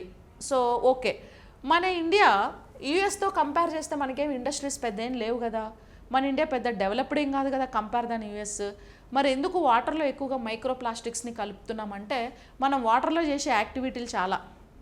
ఓకేనా, ఏంది, పోయి స్నానాలు చేయడం, అందులో షాంపూ సోపు పడేసి రావడం, షాంపూ ప్యాకెట్లు అవి ఇవి పడేసి రావడం, పోయి బర్రెలు దోమడం, బట్టలు ఉతకడం, సర్ఫు, ఆ సర్ఫు ప్యాకెట్లు, సోపు 3x సోపు దాని ప్యాకెట్లు, వాషింగ్ పౌడర్ నిర్మా దాని ప్యాకెట్లు, ఇంకేం చేస్తారు, పోయి స్నానాలు చేస్తారు. ఓకేనా, ఈ పుష్కరాలని అవి ఇవని మునుగుతూ ఉంటారు. సో ఇట్లాంటి యాక్టివిటీస్ ఎక్కువ చేస్తుంటాం కాబట్టి మనం ప్లాస్టిక్ని ఎక్కువగా డంప్ చేయడానికి ఆస్కారం అనేది ఉంది. అందుకే మన ఇండియా ఈ కారణం చేతనే మేజర్గా ఎక్కువగా మైక్రో ప్లాస్టిక్స్ని నేచర్లోకి బాగా రిలీజ్ చేస్తుంది అనమాట. So like that China, India, United states, Japan, Indonesia, Germany, ఇవన్నీ కూడా list of the top countries అనేసి మనం చెప్పచ్చు. అయితే ఈ మైక్రో ప్లాస్టిక్స్లో మళ్ళీ 2 టైప్స్ ఆఫ్ ప్లాస్టిక్స్ ఉంటాయి. ప్రైమరీ మైక్రో ప్లాస్టిక్ ఒక టైపు, సెకండరీ మైక్రో ప్లాస్టిక్ ఒక టైపు. సో ప్రైమరీ ఏంటంటే ఇంటెన్షనలీ మ్యానుఫ్యాక్చర్డ్. సో వీటిని ఇంటెన్షనల్గా మనమే కావాలని ఒక పర్పస్ కోసం వాటిని మ్యానుఫ్యాక్చర్ చేస్తాం. ఓకేనా, మనమే కావాలని ఒక పర్పస్ కోసం మ్యానుఫ్యాక్చర్ చేస్తాం. సెకండరీ ఎట్లా వస్తుంది అంటే బ్రేక్ డౌన్ ప్రోడక్ట్. అంటే మనం మ్యానుఫ్యాక్చర్ చేసిన ప్రోడక్ట్ నుంచి లేదా ఏదైనా ఆల్రెడీ ఉండే ఒక ప్రోడక్ట్, మెయిన్ ప్రోడక్ట్ నుంచి ఆ ప్రోడక్ట్ని బ్రేక్ చేసినప్పుడు, లేదా ఆ ప్రోడక్ట్ని రీసైకిల్ చేస్తున్నప్పుడు, లేదా ఆ ప్రోడక్ట్ని కాలుస్తున్నప్పుడు, ఇలాంటి కేసెస్లో సెకండరీ ప్రోడక్ట్ అనేది బయటకు రిలీజ్ అవుతుంది. ఓకేనా, అంటే సెకండరీ మైక్రో ప్లాస్టిక్స్ అనేవి వస్తాయి. సో ఇప్పుడు ప్రైమరీ మైక్రో ప్లాస్టిక్స్లో there are intentionally produced, these are intentionally produced in small size for specific industrial or consumer applications. So కొన్ని ఇండస్ట్రీస్ పర్పస్ కోసం, కన్జ్యూమర్ పర్పస్ కోసం, సో ఇండస్ట్రీస్, కన్జ్యూమర్స్ వాంటెడ్లీ కొన్ని purposes కోసం కావాలని ఈ ప్రైమరీ మైక్రో ప్లాస్టిక్ని వాళ్ళు produce చేసుకుంటారనమాట, wantedly చేసుకుంటారు. ఓకేనా, మైక్రో బీడ్స్ కానీ use in personal care products such as exfoliating scrubs and toothpaste. So టూత్ పేస్ట్లో స్క్రబ్లలో యూజ్ చేయడానికి కొన్ని మైక్రో బీడ్స్ని తయారు చేస్తూ ఉంటారు. ఓకే, టూత్ పేస్ట్లలో స్క్రబ్స్లో స్క్రబ్ ఉంటుంది కదా వాటిల్లో తోమేవి. Next industrial nurdles. ఇండస్ట్రియల్ నర్డెల్స్లో small plastic pellets used as raw material for manufacturing larger plastic product. So ఒక పెద్ద లార్జర్ ప్లాస్టిక్ ప్రోడక్ట్ని మ్యానుఫ్యాక్చర్ చేయడం కోసం వాళ్ళు సోర్స్గా చిన్న చిన్న ప్లాస్టిక్ని మ్యానుఫ్యాక్చర్ చేస్తూ ఉంటారనమాట. ఓకేనా, మ్యానుఫ్యాక్చర్ చేస్తారు. So that is industrial nurdles. ఇంకా ప్లాస్టిక్ స్క్రబ్బర్స్ అంటే used in air blasting technology to remove rust and paint from machinery and boat hulls. అంటే తుప్పు, కొన్ని రస్ట్ అంటే తుప్పు పట్టడం. సో కొన్ని ఇన్స్ట్రుమెంట్స్కి వెపన్స్కి తుప్పు పడుతూ ఉంటుంది కదా, ఆ తుప్పుని కానీ లేదా machinery paint from machinery. So మెషినరీస్కి యూజ్ చేసేటువంటి పెయింట్స్ వాటిని రిమూవ్ చేయడానికి ప్లాస్టిక్ స్క్రబ్బర్స్ని తయారు చేస్తూ ఉంటారు. And synthetic fibres while sometimes classified differently, fibres from clothing production are often included here. Clothing కోసము ఈ సింథటిక్ ఫైబర్స్ని యూజ్ చేస్తారు. ఇక్కడ చూడండి, ప్రైమరీ మైక్రో ప్లాస్టిక్ అంటే ఫస్ట్ పాయింట్, ఇవి వాంటెడ్లీ ఇంటెన్షనలీ మనం ప్రొడ్యూస్ చేసేవి. ఓకేనా, ఏ ఇండస్ట్రీస్ ఎక్కువ ప్రొడ్యూస్ చేస్తారంటే సో మైక్రోబేట్స్నేమో టూత్పేస్ట్లు వాటిని స్క్రబ్బర్స్ కోసం, తర్వాత ఇండస్ట్రియల్ నడ్డల్స్ కోసం అండ్ ప్లాస్టిక్ స్క్రబ్బర్స్ కోసం సింథటిక్ ఫైబర్స్. ఓకే, ఇలాంటి పర్పసెస్లో ప్రైమరీ మైక్రో ప్లాస్టిక్స్ని మనం ఎక్కువ యూజ్ చేస్తాం. ఓకే, అండ్ సెకండరీ వచ్చేసి ఎలా వస్తుంది? So these are formed from the fragmentation of larger plastic materials through environmental process like weathering, UV radiation and physical wear. అంటే వీటిని లార్జ్ ప్లాస్టిక్స్ ఏవైతే ఉంటాయో, లార్జ్ ప్లాస్టిక్ అంటే ప్లాస్టిక్ డబ్బాలు కానీ, బకెట్లు కానీ, టిన్స్ కానీ, వాటన్నిటినీ కూడా మనం ఏం చేసినప్పుడు ఫ్రాగ్మెంట్ అంటే వాటిని పగలగొట్టినప్పుడు యూవీ రేడియేషన్ ప్రజెన్స్కి అప్లై చేసి, హీట్ని అప్లై చేసి వాటిని పగలగొట్టినప్పుడు లేదా రీసైకిల్ పర్పస్లో యూజ్ చేస్తున్నప్పుడు ఈ సెకండరీ మైక్రో ప్లాస్టిక్స్ అనేవి రిలీజ్ అవుతాయన్నమాట. ఓకేనా, so fragmented debris, break down plastic బాటిల్స్ని బ్రేక్ చేసినప్పుడు, బ్యాగులు బ్రేక్ చేసినప్పుడు, ఫిషింగ్ నెట్స్ని బ్రేక్ చేసినప్పుడు, చేపలు పట్టే వలలను అండ్ ఫుడ్ ప్యాకేజింగ్ని బ్రేక్ చేసినప్పుడు ఇవి రిలీజ్ అవుతాయి. తర్వాత టైర్ వేర్ పార్టికల్స్లో tyre erosion during driving. So driving చేసేటప్పుడు టైర్స్ బాగా ఎరోషన్ అయినప్పుడు, ఓకే, టైర్ ఎరోషన్ అవుతుంది కదా, టైర్స్ ఇప్పుడు వెహికల్స్ని మనం కార్లు, బైకులు యూజ్ చేస్తే లైఫ్ స్పాన్ పెరిగే కొద్దీ ఆ టైర్లలో ఉండే చిన్న చిన్న ప్లాస్టిక్స్ అంతా కట్ అయ్యి రోడ్డు మీద అంతా పడిపోతూ అలా ఉంటాయి. A major source of microplastics. Okay, ఎక్కువ మైక్రోప్లాస్టిక్స్ టైర్ ఎరోషన్ వల్లే రిలీజ్ అవుతున్నాయంట.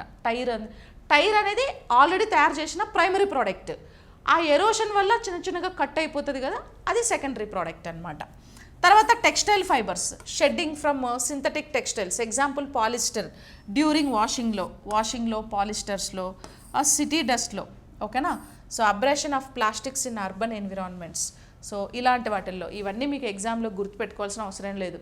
సో మైక్రోప్లాస్టిక్ అంటే ఎంత సైజ్ ఎంత ఉంటుంది చెప్పు? మైక్రోప్లాస్టిక్ అంటే Vamshi, microplastic size 2.3. Microplastic size ఏం చెప్పుకున్నాం మనం ఇక్కడ డెఫినేషన్లో? ఒకసారి చూడు, 5 మిల్లీమీటర్స్ కంటే తక్కువ. ఆ 2.3 ఏంది మరి? 5 మిల్లీమీటర్స్ కంటే తక్కువ సైజు ఉన్నవి మైక్రోప్లాస్టిక్స్. అవి ఎక్కువగా వాటర్లో, ఎయిర్లో కలుస్తాయి. మైక్రోప్లాస్టిక్స్ని రిలీజ్ చేస్తున్న టాప్ 3 కంట్రీస్ ఏవి? China, India, US. Okay, and ఇవి మళ్ళీ 2 టైప్స్, ప్రైమరీ, సెకండరీ. ప్రైమరీ అంటే ఇంటెన్షనలీ మనమే ఒక ప్రోడక్ట్ని తయారు చేసేటప్పుడు వచ్చేది ప్రైమరీ మైక్రో పార్టికల్. సెకండరీ అంటే ఏదైనా ఒక పెద్ద ప్లాస్టిక్ని బ్రేక్ డౌన్ చేసేటప్పుడు దాని నుంచి రిలీజ్ అయిన చిన్న చిన్న పార్టికల్స్ని సెకండరీ ప్రోడక్ట్ అంటాం. అంతే, సింపుల్, 4 లైన్లు. ఓకేనా, ఇంకా మీకు ఆ ఇండస్ట్రీస్ ఏంది అవన్నీ మిమ్మల్ని ఏమి అడగరు ఎగ్జామ్లో. ఓకేనా, so that is all about like plastic waste management and plastic types అన్నమాట. సో ఈ నంబర్స్ అన్నీ కూడా ఇంపార్టెంట్, గుర్తుపెట్టుకోవాలి. ఓకేనా, ఎస్. నెక్స్ట్ కంటిన్యూషన్ రేపు క్లాస్లో చూద్దాం. అండర్స్టూడ్? సో ఈరోజు day 2 of national income topic అంతేనా. సో ఏం నేర్చుకున్నాం లాస్ట్ క్లాస్లో మనం కంప్లీట్గా బేసిక్ టెర్మినాలజీ నేర్చుకున్నాం. ఏంటవి? సో బేసిక్ టెర్మినాలజీలో ఇవన్నీ నేర్చుకున్నాం. So generally gross versus net, gross అంటే ఏంటి, నెట్ అంటే ఏంటి, సో వాటి యొక్క కామన్ పాయింట్ ఏంటి, రిలేషన్ ఏంటి అని నేర్చుకున్నాం. అలానే domestic versus national, then market price versus factor cost, ఈ 3 కాన్సెప్ట్స్లో ఈక్వేషన్ నేర్చుకున్నాం. అవేంటి ఒకసారి రీక్యాప్ చేద్దాం ఫాస్ట్గా. సో మీరు కూడా కమెంట్ సెక్షన్లో మెన్షన్ చేయండి నాతో పాటు. ఓకే, సి ఫస్ట్ పాయింట్ ఏంటి అంటే లైక్ గ్రాస్ వర్సెస్ నెట్ గురించి మనం మాట్లాడినప్పుడు ఏం మాట్లాడుకున్నాం, రిలేషన్ ఏమనుకున్నాం జనరల్గా. సో గ్రాస్కి నెట్కి సంబంధించి ఈక్వేషన్ ఏమనుకున్నాం, gross minus depreciation or consumption on fixed capital so is equal to net అనుకున్నాం. సో గ్రాస్కి నెట్కి సంబంధించి కామన్ పాయింట్ ఏముంటుంది అంటే comes under depreciation. Okay, second one ఏమనుకున్నాం, డొమెస్టిక్ వర్సెస్ నేషనల్. సో డొమెస్టిక్కి నేషనల్కి మాట్లాడుకున్నప్పుడు ఏం తీసుకుంటాం అనుకున్నాం, సో ఏవైతే రిసీప్ట్స్ రావాలో సో అవి యాడ్ చేసుకుంటాం, ఏవైతే పేమెంట్స్ బయటకు వెళ్తాయో మన కంట్రీ నుంచి సో రెస్ట్ ఆఫ్ ది వరల్డ్కి వెళ్తాయో సో వాటిని పేమెంట్స్ అనుకుంటే అవి తీసేస్తాం. So is equal to national, అంతేనా. So domestic plus or minus P is equal to national అనుకున్నాం. ఆర్ మైనస్ పిని టెక్నికల్గా ఏమని పిలుస్తాం అనుకున్నాం, net factor income from abroad అనుకున్నాం. సో ఎన్ఎఫ్ఐఏ అనుకున్నాం. ఇది క్లియర్. దెన్ థర్డ్ వన్ ఏమనుకున్నాము అంటే ఫ్యాక్టర్ కాస్ట్కి మార్కెట్ ప్రైస్కి.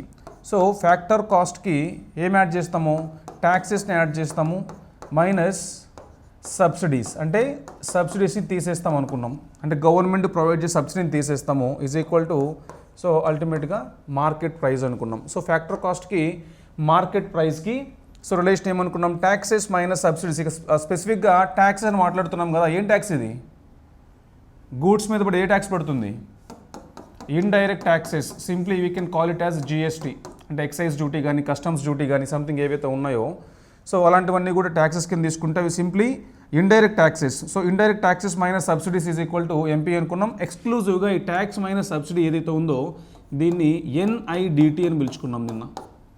What is NIDT, net indirect taxes. So net indirect taxes NIDT అనుకున్నాం కదా. అంటే ఓవరాల్గా సో మొత్తం 3 మనం మాట్లాడుకున్నది, ఈ 3 ఈక్వేషన్స్కి మన రిలేషన్ మాట్లాడుకున్నాం నిన్నటి కాన్సెప్ట్లో, నిన్నటి వీడియోలో కదా. దెన్ వీటిని బేస్ చేసుకుని ఒక 2 క్వశ్చన్స్ మీకు చూడండి ఒకసారి. First one, national income is more than domestic income if the countries. Second one, GDP is equal to GNP. ఇక్కడ మనం మాట్లాడుతున్నది నేషనల్ ఇన్కమ్ గురించి మాట్లాడుతున్నాం, అలాగే డొమెస్టిక్ ఇన్కమ్ గురించి మనం మాట్లాడుతున్నాం, అవునా. సో నేషనల్ ఇన్కమ్కి డొమెస్టిక్ ఇన్కమ్కి రిలేషన్ ఏమని చెప్పుకున్నాం, డొమెస్టిక్కి నేషనల్కి రిలేషన్ ఏమని చెప్పుకున్నాం, domestic plus receipts minus payments is equal to national అనుకున్నాం. అది నేషనల్ ప్రోడక్ట్ అయినా నేషనల్ ఇన్కమ్ అయినా సరే కాన్సెప్ట్ ఏంటి అంటే domestic plus receipts minus payments is equal to national. ఇది మనకు తెలుసు ఆల్రెడీ కదా, ఓకేనా. నౌ లెట్ us సే రిసీప్ట్స్ అనేవి ఒకవేళ 100 CR వచ్చింది అనుకుందాం, పేమెంట్స్ 20 CR ఇచ్చింది అనుకుందాం. డొమెస్టిక్ ఇన్కమ్ లెట్ us సే ఒక 500 CR, టోటల్ ఎంత 500 ప్లస్ ఈ యొక్క పార్ట్ ఎంత 80 CR ఈజ్ ఈక్వల్ టు 580, అంతేనా. సో మనం కంపేర్ చేస్తున్నప్పుడు national income is more than domestic income అనే కాన్సెప్ట్ తీసుకుంటున్నప్పుడు national income is more than domestic income అన్నప్పుడు ఈ ఆర్ మైనస్ పి ఏదైతే ఉందో, ఈ ఆర్ మైనస్ పి అంటే ఏంటి, ఎన్ఎఫ్ఐఏ. ఎన్ఎఫ్ఐఏ ఏముంది వీటిని చూసినప్పుడు పాజిటివ్ ఉంది. ఒకవేళ ఈ ఆర్ మైనస్ పి నెగిటివ్ ఉందనుకోండి, లెట్ us సే రిసీప్ట్స్ 80 crores ఉంది, పేమెంట్స్ ఏమో 100 crores ఉంది, అంటే మన కంట్రీ నుంచి బయటకు వెళ్ళేదేమో 100 crores, బయట కంట్రీస్ నుంచి మన కంట్రీకి వచ్చేదేమో 80 crores అనుకుందాం. ఇదెంత అవుతుంది, -20 అవుతుంది. ఇప్పుడు ఏమవుతుంది, 500 - 20 అంటే 480నే వస్తుంది. సో 500 - 20 480, అంటే ఇదేంటిది నేషనల్ ఇన్కమ్. నేషనల్ ఇన్కమ్ అనేది డొమెస్టిక్ ఇన్కమ్ కంటే తక్కువ ఉంది, కానీ ఇక్కడ ఏం రావాలి, ఎక్కువ రావాలి. ఎక్కువ రావాలి అంటే ఆర్ మైనస్ పి అనేది పాజిటివ్ ఉండాలి.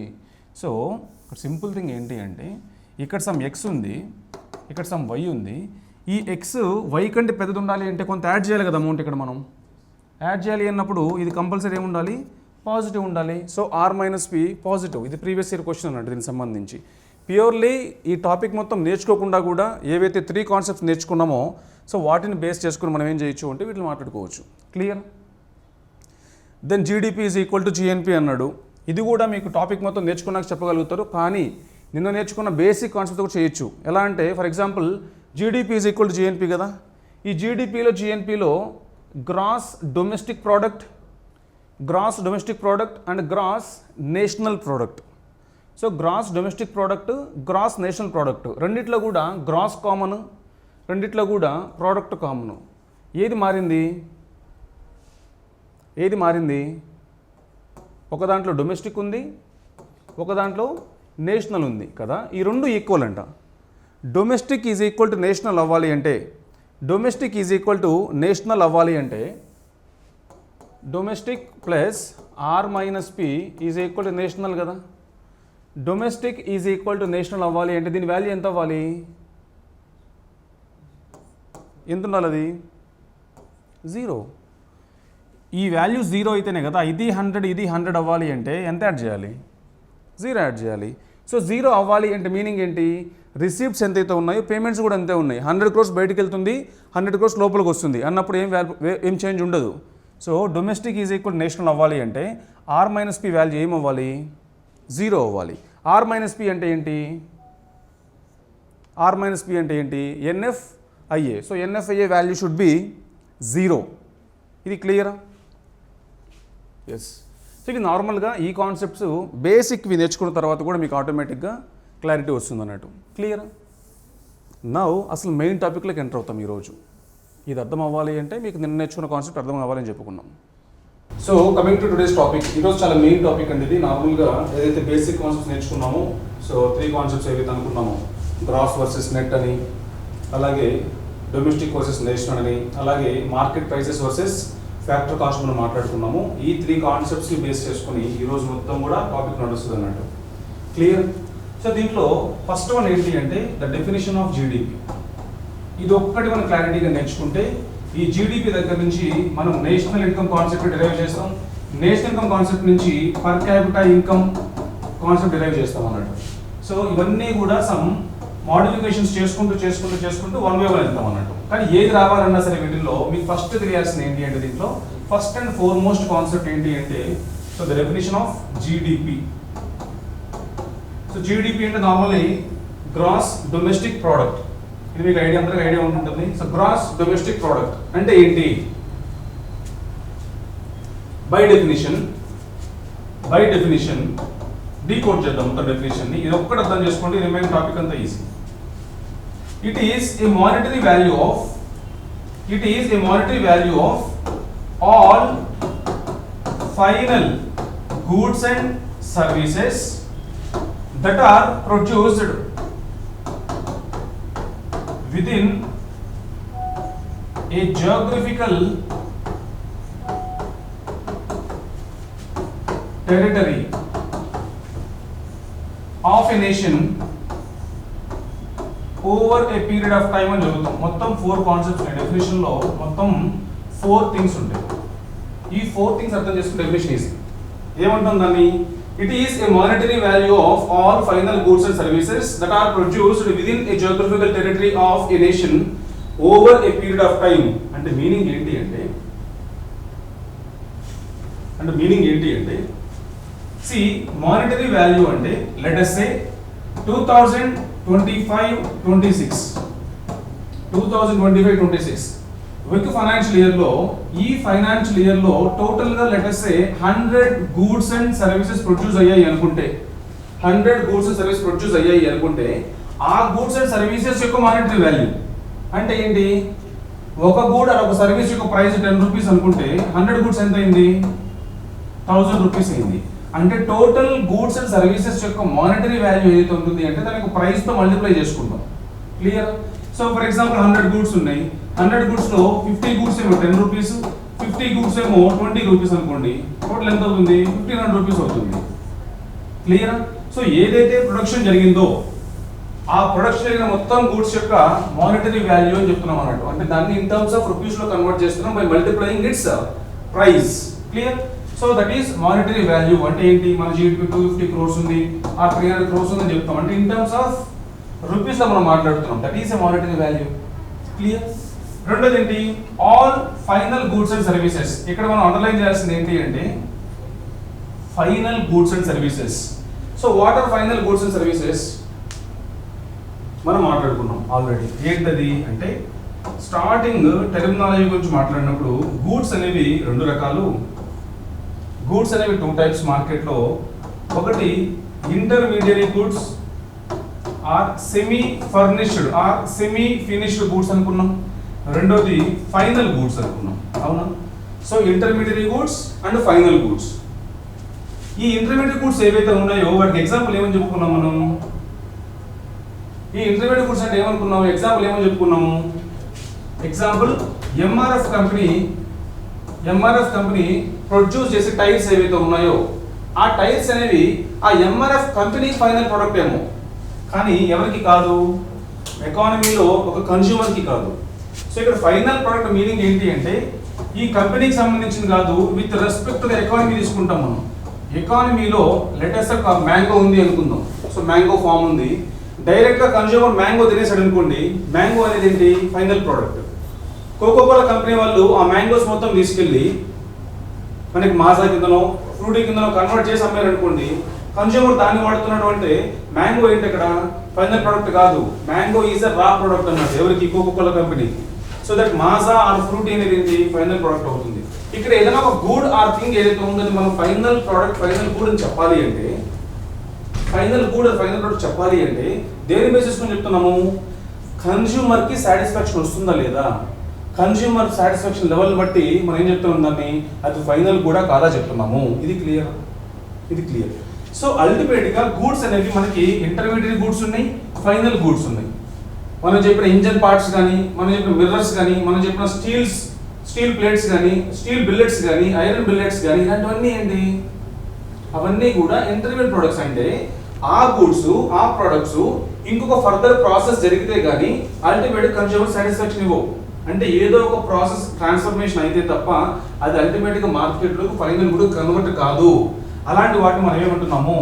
ఇంటర్మీడియట్ గూడ్స్ అంటున్నాము. ఈ ఇంటర్మీడియట్ గూడ్స్ ని మనం లెక్కలోకి తీసుకోము.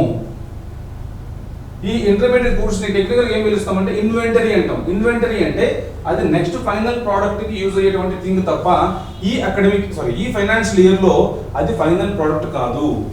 అంటే ఎప్పుడైనా సరే మానిటరీ వాల్యూ కనుక్కుంటున్నాము అంటే మనం ఇందాక ఏం చెప్పాము? 100 గూడ్స్ అండ్ సర్వీసెస్ చెప్పాం కదా. ఈ 100 గూడ్స్ అండ్ సర్వీసెస్ ఏవైతే ఉన్నాయో ఈ 100 గూడ్స్ అండ్ సర్వీసెస్ అన్ని కూడా ఏమై ఉండాలి? ఫైనల్ అయి ఉండాలి. దాంట్లో ఏ ఒక్కటి కూడా ఇంటర్మీడియట్ గూడ్ కాదు. ఎక్స్క్లూజివ్ గా ఫైనల్ గూడ్స్ ను మాత్రమే లెక్కలోకి తీసుకొని వాటి యొక్క ప్రైసెస్ తో మల్టిప్లై చేస్తే మనకు వచ్చేది ఏంటి? మానిటరీ వాల్యూ అని చెప్తాం అన్నట్టు. అర్థమైందా? సో ఆన్లైన్ వాళ్ళు కూడా కొంచెం రెస్పాండ్ అవుతుండే అప్పుడప్పుడు. ఇది క్లియర్? సో జీడిపి అంటే ఏంటి అంటే monetary value of all final goods and services. ఈ రెండు క్లియర్ నాకు. మానిటరీ వాల్యూ అంటే ప్రైస్ తో మల్టిప్లై చేస్తే టోటల్ గా ఇన్ టర్మ్స్ ఆఫ్ రూపీస్ చెప్పడం. ఫైనల్ గుడ్ సర్వీస్ అంటే గూడ్స్ లో ఏవైతే అల్టిమేట్ గా డైరెక్ట్ కన్స్యూమర్ కి ఇస్తుంది సాటిస్ఫాక్షన్ వాటిని అనుకుంటున్నాం. So those are final goods and services. ఇంకోటి ఉంది థర్డ్ కేటగిరీ. ఏంటది? Within a geographical territory of nation. అంటే ఒక దేశ సరిహద్దుల్లో అర్థం అన్నట్టు. ఒక దేశ భూభాగంలో లేదా దేశ సరిహద్దుల్లో అని చెప్తాం దాన్ని. దేశ సరిహద్దు వారు దేశ భూభాగం అంటే మీనింగ్ ఏంటి? అంటే ఏంటి? నేను గీసే ఒకటేమో చాలా మంది కన్ఫ్యూజ్ అయ్యారు ఏంటి అనేది. తర్వాత మీకే చెప్తాయి ఇండియా అని చెప్పి. So let us see again India. ఇప్పుడు ఇండియన్ టెరిటరీ అంటే ఇక్కడ ఏదైతే బోర్డర్ ఉందో ఈ బోర్డర్ ఒకటే కాదు. మన ఏదైతే బోర్డర్ ఉందో ఆ బోర్డర్ కి అటు ఇటుగా 12 నాటికల్ మైల్స్ అంటాం. 12 నాటికల్ మైల్స్. సో మన డిస్టెన్స్ ని మనం కిలోమీటర్స్ లోనో మీటర్స్ లో కొలుస్తాం కదా, అలాగే వాటర్ లో డిస్టెన్స్ ని in terms of nautical miles చెప్తాం అన్నట్టు. ఒక నాటికల్ మైల్ అంటే మీనింగ్ ఏంటి అంటే దాదాపు 1.8 కిలోమీటర్స్, దాదాపు 2 కిలోమీటర్లు అనుకుందాం అటు ఇటుగా. 2 కిలోమీటర్స్ ఒక నాటికల్ మైల్ అంటాం. అంటే 12 కిలోమీటర్స్ అంటే 12 నాటికల్ మైల్స్ అంటే అటు ఇటుగా 22 నుంచి 24 అని అర్థం. దాదాపు 22 కిలోమీటర్స్ ఈ బార్డర్ దగ్గర నుంచి 22 కిలోమీటర్స్ ఏదైతే వాటర్ ఉంటుందో ఈ వాటర్ అంతా కూడా మనదే, మన టెరిటోరియల్ వాటర్ అని చెప్తాం దాన్ని. ఇండియన్ టెరిటోరియల్ వాటర్ అనమాట అదంతా కూడా, అది కూడా మనకి. సో అక్కడ దీవులు ఉన్నాయి, అంటే యూనియన్ టెరిటరీస్ ఉన్నాయి. అండమాన్ నికోబార్ కానీ లక్షద్వీప్స్ కానీ ఏవైతే ఉన్నాయో, డమన్ డయ్యూ ఇలాంటివన్నీ ఉన్నాయో అవన్నీ ఎక్కడ ఉన్నాయి, ఇలాంటి ప్లేస్లో ఉన్నాయి.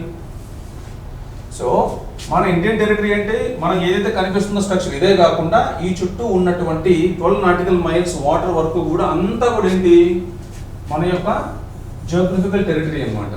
సో ఆ టెరిటరీలో ఏదైతే ప్రొడ్యూస్ అయిందో ఆ ప్రొడ్యూస్ అయిన మొత్తం కూడా దేని కిందకు వస్తుంది అంటే మన యొక్క డొమెస్టిక్ ప్రోడక్ట్ని తీసుకుంటాము. అర్థమవుతుందా?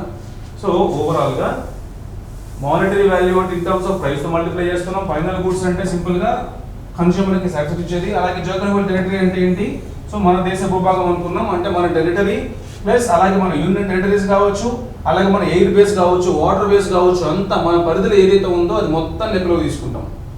అండ్ లాస్ట్ వన్ ఏంటి అంటే over a period of time. ఎప్పుడు కూడా over a period of time అంటే జనరల్లీ 1 ఫైనాన్స్ ఇయర్ తీసుకుంటాం అన్నట్టు. 1 ఫైనాన్షియల్ ఇయర్, సింప్లీ 1 ఇయర్ తీసుకుంటాం ఓవర్ పీరియడ్ ఆఫ్ టైం అంటే. అంటే తెలుగులో ఏమని చెప్తాం దీన్ని అంటే ఒక ఆర్థిక సంవత్సరంలో, అంటే ఒక ఫైనాన్షియల్ ఇయర్లోని ఒక ఆర్థిక సంవత్సరంలో ఉత్పత్తి అయినటువంటి ఆల్ ఫైనల్ గుడ్ సర్వీస్ అంటే ఏంటి, ఒక ఆర్థిక సంవత్సరంలో ఉత్పత్తి అయినటువంటి అంతిమ వస్తు సేవల ధరలనే ఏమంటామంటే జీడిపి అని చెప్తాం అన్నట్టు. ధరలు అంటే in terms of monetary value అనమాట. ఓకేనా? సో అల్టిమేట్గా ఏంటి అంటే ఒక ఆర్థిక సంవత్సరంలో ఒక దేశ భూభాగంలో ఉత్పత్తి అయినటువంటి అంతిమ వస్తు సేవల యొక్క మార్కెట్ విలువని జీడిపి అంటారు అని చదువుకుంటాం మనం తెలుగులో. Okay, so the monetary value of all final goods and services that are produced within geographical territory of a nation within a financial year or simply 1 year అని తీసుకుంటే దాన్ని టెక్నికల్గా ఏమని పిలుస్తాము అంటే జీడిపి అని పిలుస్తాం. ఇది క్లియర్? సో జీడిపి అంటే క్లారిటీ వచ్చిందా? నౌ జీడిపి అంటే ఏంటి అంటే లెట్ us say ఒక కంట్రీలో 100 గూడ్స్ అండ్ సర్వీసెస్ ప్రొడ్యూస్ అయ్యాయి అనుకుంటే అన్నీ కూడా ఏమై ఉండాలి, అన్నీ కూడా ఫైనల్ అయి ఉండాలి. సో ఫైనల్ గూడ్స్ సర్వీసెస్ అయి ఉండాలి. వాటి యొక్క ప్రైస్తో మల్టిప్లై చేస్తాము. వచ్చే వాల్యూ ఏదైతే ఉందో ఆ వాల్యూని ఏమంటామంటే మనం జీడిపి అంటాము. ఇది క్లియర్? సో అంటే అల్టిమేట్గా జీడిపి పెరిగింది, జీడిపి తగ్గింది అంటే ఏం పెరిగింది, ఏం తగ్గినట్టు? 2025 100 goods and services, 2026 110 goods and services, 2027 90 goods and services అనుకుంటే ఒక్కొక్క సంవత్సరం ప్రైస్ ఉంటుంది కదా, దాని ప్రైస్ 2025లో దాని ప్రైస్ దాని ప్రైస్ 10 రూపీస్ అనుకుందాం. ఇక్కడ కూడా 10 రూపీస్ ఉంది, ఇక్కడ కూడా 10 రూపీస్ ఉంది, ప్రైస్ ఏం మారలా. దెన్ మీరే చెప్పండి 2025లో జీడిపి ఎంత? 1000 రూపీస్. ఎందుకు? 100 గూడ్స్ ఇంటూ 10 రూపీస్ కాబట్టి. 26లో ఎంత? 1100. 27లో 900. అంటే ప్రైస్ కాన్స్టెంట్గా ఉన్నప్పుడు జీడిపి వాల్యూస్ ఇక్కడ పెరిగింది, ఇక్కడ తగ్గింది. దేని మీద డిపెండ్ అయింది? ఎస్, అర్థం చేసుకోవాల్సిన పాయింట్ ఏంటి అంటే జీడిపి పెరుగుతుంది, జీడిపి తగ్గుతుంది. జనరల్ సినారియోలో ఏం అర్థం చేసుకోవాలంటే మనం ఆ కంట్రీ ప్రొడ్యూస్ చేసేటువంటి number of goods and services అనేవి పెరిగితే జీడిపి పెరుగుతుంది. Number of goods and services యొక్క నంబర్ తగ్గితే జీడిపి తగ్గుతుంది అని అర్థం చేసుకోవాలి మనం. ఇక్కడ ఎందుకు తగ్గింది? ప్రైస్ కాన్స్టెంటే, కానీ నంబర్ ఆఫ్ గూడ్స్ పెరిగితే జీడిపి పెరిగింది, నంబర్ ఆఫ్ గూడ్స్ తగ్గితే జీడిపి తగ్గింది అనే క్లారిటీ మనకు కావాలన్నట్టు. ఇది క్లియర్? అయినా అర్థమైందా?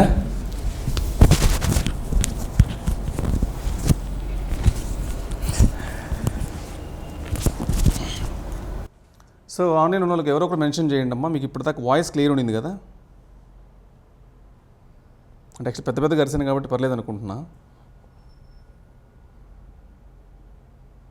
Anyone please confirm? Dharani, Anjali, Karthika, anyone please confirm? Just ఆన్లైన్లో పెట్టి వెళ్ళిపోయారా? ఓకే, సో ఎవరో మెన్షన్ చేసిన వాళ్ళు ఇప్పటికి ప్రాబ్లం ఉండుంటే ఇది అర్థమవుతుందా? జీడిపి పెరగడం, జీడిపి తగ్గడం అంటే ఏంటి అంటే ఆ కంట్రీ ప్రొడ్యూస్ చేసే ఫైనల్ గూడ్స్ అండ్ సర్వీస్ యొక్క నంబర్ పెరిగింది అంటే ఆటోమేటిక్ జీడిపి పెరుగుతుంది అని, నంబర్ తగ్గింది అంటే ఆటోమేటిక్గా జీడిపి తగ్గుతుంది అని మీనింగ్. ఇప్పుడు ఓకేనా? Yeah okay, thank you. Now GDP గురించి మనం మాట్లాడినప్పుడు క్లియర్గా ఏం మాట్లాడుకుంటున్నాము అంటే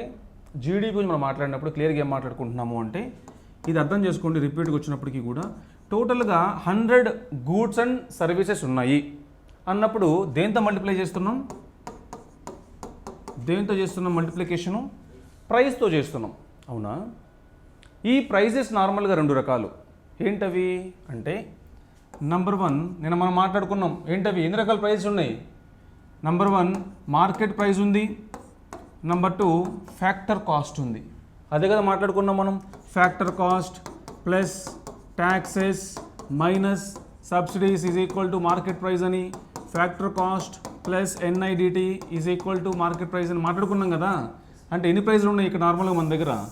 సో ఫ్యాక్టర్ కాస్ట్ ఉంది, మార్కెట్ ప్రైస్ కూడా ఉంది. ఇది క్లియరా? ఫ్యాక్టర్ కాస్ట్ ఉంది, మార్కెట్ ప్రైస్ కూడా ఉంది. అంటే 2 రకాల ప్రైజెస్ ఉన్నాయి. దేంతో మల్టిప్లై చేయాలి ఇప్పుడు మనం ఇప్పుడు చెప్పుకుంది ఏంటి అంటే జీడిపి అంటేనే నెంబర్ ఆఫ్ గూడ్స్ ఏదైతే ఉన్నాయో నెంబర్ ఆఫ్ గూడ్స్ అంటే ప్రైస్తో మల్టిప్లై అని చెప్పుకుంటున్నాము. ఏ ప్రైస్తో మల్టిప్లై చేయాలి అనేది ఏంటి అంటే ఇప్పుడు ఇన్ కేస్ ఏదైతే నెంబర్ ఆఫ్ గూడ్స్ సర్వీసెస్ ఉన్నాయో ఈ నెంబర్ ఆఫ్ గూడ్స్ అండ్ సర్వీసెస్ని మార్కెట్ ప్రైస్తో మల్టిప్లై చేస్తే అప్పుడు అల్టిమేట్ దీన్ని ఏమంటున్నాము? జీడిపి అంటున్నాము. జీడిపిని మార్కెట్ ప్రైసెస్ దగ్గర కనుక్కుంటే దాన్ని జీడిపి ఎట్ మార్కెట్ ప్రైసెస్ అని, ఒకవేళ అదే జీడిపిని మనం ఫ్యాక్టర్ కాస్ట్ దగ్గర కనుక్కుంటే దాన్ని జీడిపి ఎట్ ఫ్యాక్టర్ కాస్ట్ అని పిలుస్తాం అన్నట్టు. అంటే మీనింగ్ ఏంటి అంటే లెట్ us సే ఫ్యాక్టర్ కాస్ట్ ఒక సోప్ తీసుకుంటే సోప్ యొక్క ప్రైస్ ఎంత? 100 రూపీస్ ఉంటుంది. అదే మార్కెట్ ప్రైస్ తీసుకుంటే దాని మీద సబ్సిడీ లేదు కానీ ట్యాక్స్ ఉంది, ఎంత? 5% అనుకుందాం. సో మార్కెట్ ప్రైస్ ఎంత? 100 రూపీస్ ప్లస్ ట్యాక్స్ 5 రూపీస్ కాబట్టి టోటల్ ఎంత? 105 రూపీస్ మార్కెట్ ప్రైస్ ఉంది. ఒక పర్టికులర్ ఇయర్లో టోటల్గా ఒక 100 సోప్స్ ప్రొడ్యూస్ అయ్యాయి అనుకుంటే నాకు జీడిపి కావాలి. ఇప్పుడు 100 సోప్స్ ఇంటూ 100 రూపీస్ తీసుకుంటే ఇక్కడ ఏ ప్రైస్ ఇది? ఫ్యాక్టర్ కాస్ట్ దగ్గర కనుక్కుంటాం కాబట్టి దాన్ని ఏమంటున్నా? జీడిపి ఫ్యాక్టర్ కాస్ట్ అంటున్నా. అలా ఇదే 100 సోప్స్ని నేను మార్కెట్ ప్రైస్లో 105 రూపీస్ దగ్గర కనుక్కుంటే దాన్ని ఏమంటున్నా? జీడిపి ఎంపీ అంటున్నాను. ఇది క్లియరా? సో జీడిపి అంటే ఏంటి అంటే అల్టిమేట్గా number of goods and services into price. ఏ ప్రైజు? 2 రకాల ప్రైజెస్ ఉన్నాయి. ఏంటవి? Market price, factor cost. Market price దగ్గర కనుక్కుంటే జీడిపి ఎంపీ అని, ఎఫ్సీ దగ్గర కనుక్కుంటే దాన్ని జీడిపి ఎఫ్సీ అని పిలుస్తారు. ఎఫ్సీ అంటే ఫ్యాక్టర్ కాస్ట్ అని తీసుకుంటాం అన్నట్టు. What is factor cost? ఫ్యాక్టర్స్కి అయ్యేటువంటి cost, land, labour, capital and ఎంటర్ప్రెన్యూర్షిప్కి అయ్యేటువంటి ఖర్చును మనం మాట్లాడుకున్నాం. ఇక్కడ దాకా క్లియరా? సో ఈరోజు కొంచెం యాక్చువల్గా నెట్ ఇష్యూ ఉందండి అకాడమీలో. అది ఉదయం నుంచి సేమ్ అట్లనే ఉంది. ఇది యాక్చువల్గా రికార్డ్ చేసి ఎలాగో అప్లోడ్ చేసేస్తాం రికార్డ్ చేసింది. సో కొంచెం బేర్ చేయండి ఒక్క రోజుకి. క్లియర్? ఓకే. నాకు ఇక్కడ కాన్సెప్ట్ ఏంటి అంటే జీడిపి వచ్చింది, జీడిపి ఎంపీ దగ్గర కనుక్కుంటే జీడిపి ఎంపీ వచ్చింది. ఇక్కడి నుంచి కొంచెం జాగ్రత్తగా వినాలి మీరు. ఏంటంటే అది జీడిపి ఎంపీ కాదు మన కాన్సెప్ట్. ఇక్కడ మన టాపిక్ ఏంటి? మనకి నేషనల్ ఇన్కమ్. జీడిపి కాదు నా టాపిక్. ఇక్కడ నా టాపిక్ ఏంటి? National income. సో జీడిపి దగ్గర నుంచి నేషనల్ ఇన్కమ్ ఎలా డెరైవ్ చేస్తామనేది ఇంపార్టెంట్. ఇక్కడ ఎగ్జామ్లో ఎన్నోసార్లు అడుగున్నారు దీన్ని. సరే, అల్టిమేట్గా నాకు జీడిపి ఎంపీ వచ్చింది. జీడిపి ఎంపీ నుంచి నాకు నేషనల్ ఇన్కమ్ రావాలి అంటే దీంట్లో కొన్ని మోడిఫికేషన్స్ చేసుకుంటూ వెళ్ళాల్సి వస్తుంది. అంటే ఫస్ట్ థింగ్ ఏంటి అంటే గ్రాస్ ఉంది కదా, నాకు గ్రాస్ వద్దు, ఎప్పుడు కూడా నెట్ కావాలి. నాకు జీడిపిలో gross domestic product at market ప్రైస్లో గ్రాస్ ఉంది కదా, అంటే ఇక్కడ స్థూల దేశీయోత్పత్తి మార్కెట్ ధరల దృష్ట్యా అని పిలుస్తాం దాన్ని. స్థూల అని వద్దు, నాకు కావాల్సిన నికరా కావాలి. అంటే నాకు నెట్ కావాలి అన్నప్పుడు గ్రాస్కి ఇక్కడ రాసేసుకోవాలి. ఇప్పుడు కూడా మీరు ఎగ్జామ్లో కూడా అడిగినప్పుడు gross minus depreciation is equal net, ఇది రాసేసుకుంటాం ఫస్ట్ కాన్సెప్ట్. సెకండ్ కాన్సెప్ట్ ఏంటి? Domestic plus or minus P అన్న రాయొచ్చు, లేదా ఎన్ఎఫ్ఐ అన్న రాయొచ్చు, is equal to national. Third concept ఏంటి? Factor cost plus taxes minus subsidies is equal to market price. దీన్ని ఏమని పిలుచుకోవచ్చు? ఎన్ఐడిటీని పిలుచుకోవచ్చు. మొత్తం ఈ 3 పక్కన రాసేసుకోవాలి మనం. ఇప్పుడు అప్లై చేద్దాం. నాకు గ్రాస్ ఉంది, ఇక్కడ గ్రాస్ ఉంది. నాకు గ్రాస్ నుంచి నెట్ రావాలంటే ఏం చేయాలి? ఇప్పుడు నేను డిప్రిసియేషన్ తీసేయాలి. అంటే ఈ జీడిపి ఎంపీలో నుంచి నేనేం తీసేస్తా? డిప్రిసియేషన్ తీసేస్తాను. అంటే డిప్రిసియేషన్ వచ్చింది అంటే ఏదిగా మారుతుంది? గ్రాస్ కాస్త నెట్గా మారుతుంది. మిగతా ఏమైనా మారుతాయా? మిగతా ఏమీ మారు. అంటే domestic product at market price అని ఏదైతే ఉందో ఇక్కడ ఏది మారదు. మారేదేంటి? ఓన్లీ గ్రాస్ అనే పదం మారుతుంది. గ్రాస్ కాస్త ఏమవుతుంది? ఇక్కడ నెట్ డొమెస్టిక్ ప్రోడక్ట్ అవుతుంది. అర్థమవుతుందా? అంటే అల్టిమేట్గా సరే గ్రాస్ కాస్త నెట్ అయింది, సేమ్ మార్కెట్ ప్రైస్గానే ఉంది. సో ఎందుకు అంటే డిప్రిసియేషన్ తీసేస్తున్నాం కాబట్టి ఏమైంది? అది NDPMP. So net domestic product at market price అయింది. ఇది క్లియర్. మళ్ళీ దీని తర్వాత దీని నుంచి ఏం కావాలి అంటే నెట్ అలానే ఉండాలి, ప్రోడక్ట్ అలానే ఉండాలి, మార్కెట్ ప్రైస్ అలానే ఉండాలి. నాకు డొమెస్టిక్ వద్దు, నాకు నేషనల్ కావాలి. నాకు డొమెస్టిక్ కాస్త నేషనల్ అవ్వాలి అంటే నేనేం చేయాలి? దేన్ని యాడ్ చేయాలి? ఎన్ఎఫ్ఐని యాడ్ చేయాలి. అంటే R-Pని యాడ్ చేయాలి. లేదు అనుకుంటే ఎన్ఎఫ్ఐఏని యాడ్ చేయాలి. డొమెస్టిక్కి ఎన్ఎఫ్ఐఏ యాడ్ చేస్తే నేషనల్ వచ్చింది, డొమెస్టిక్కి ఎన్ఎఫ్ఐఏ యాడ్ చేస్తే ఏమొచ్చింది? నేషనల్ వచ్చింది. సో ఇదేంటిది? ఎన్ఎన్పి ఎట్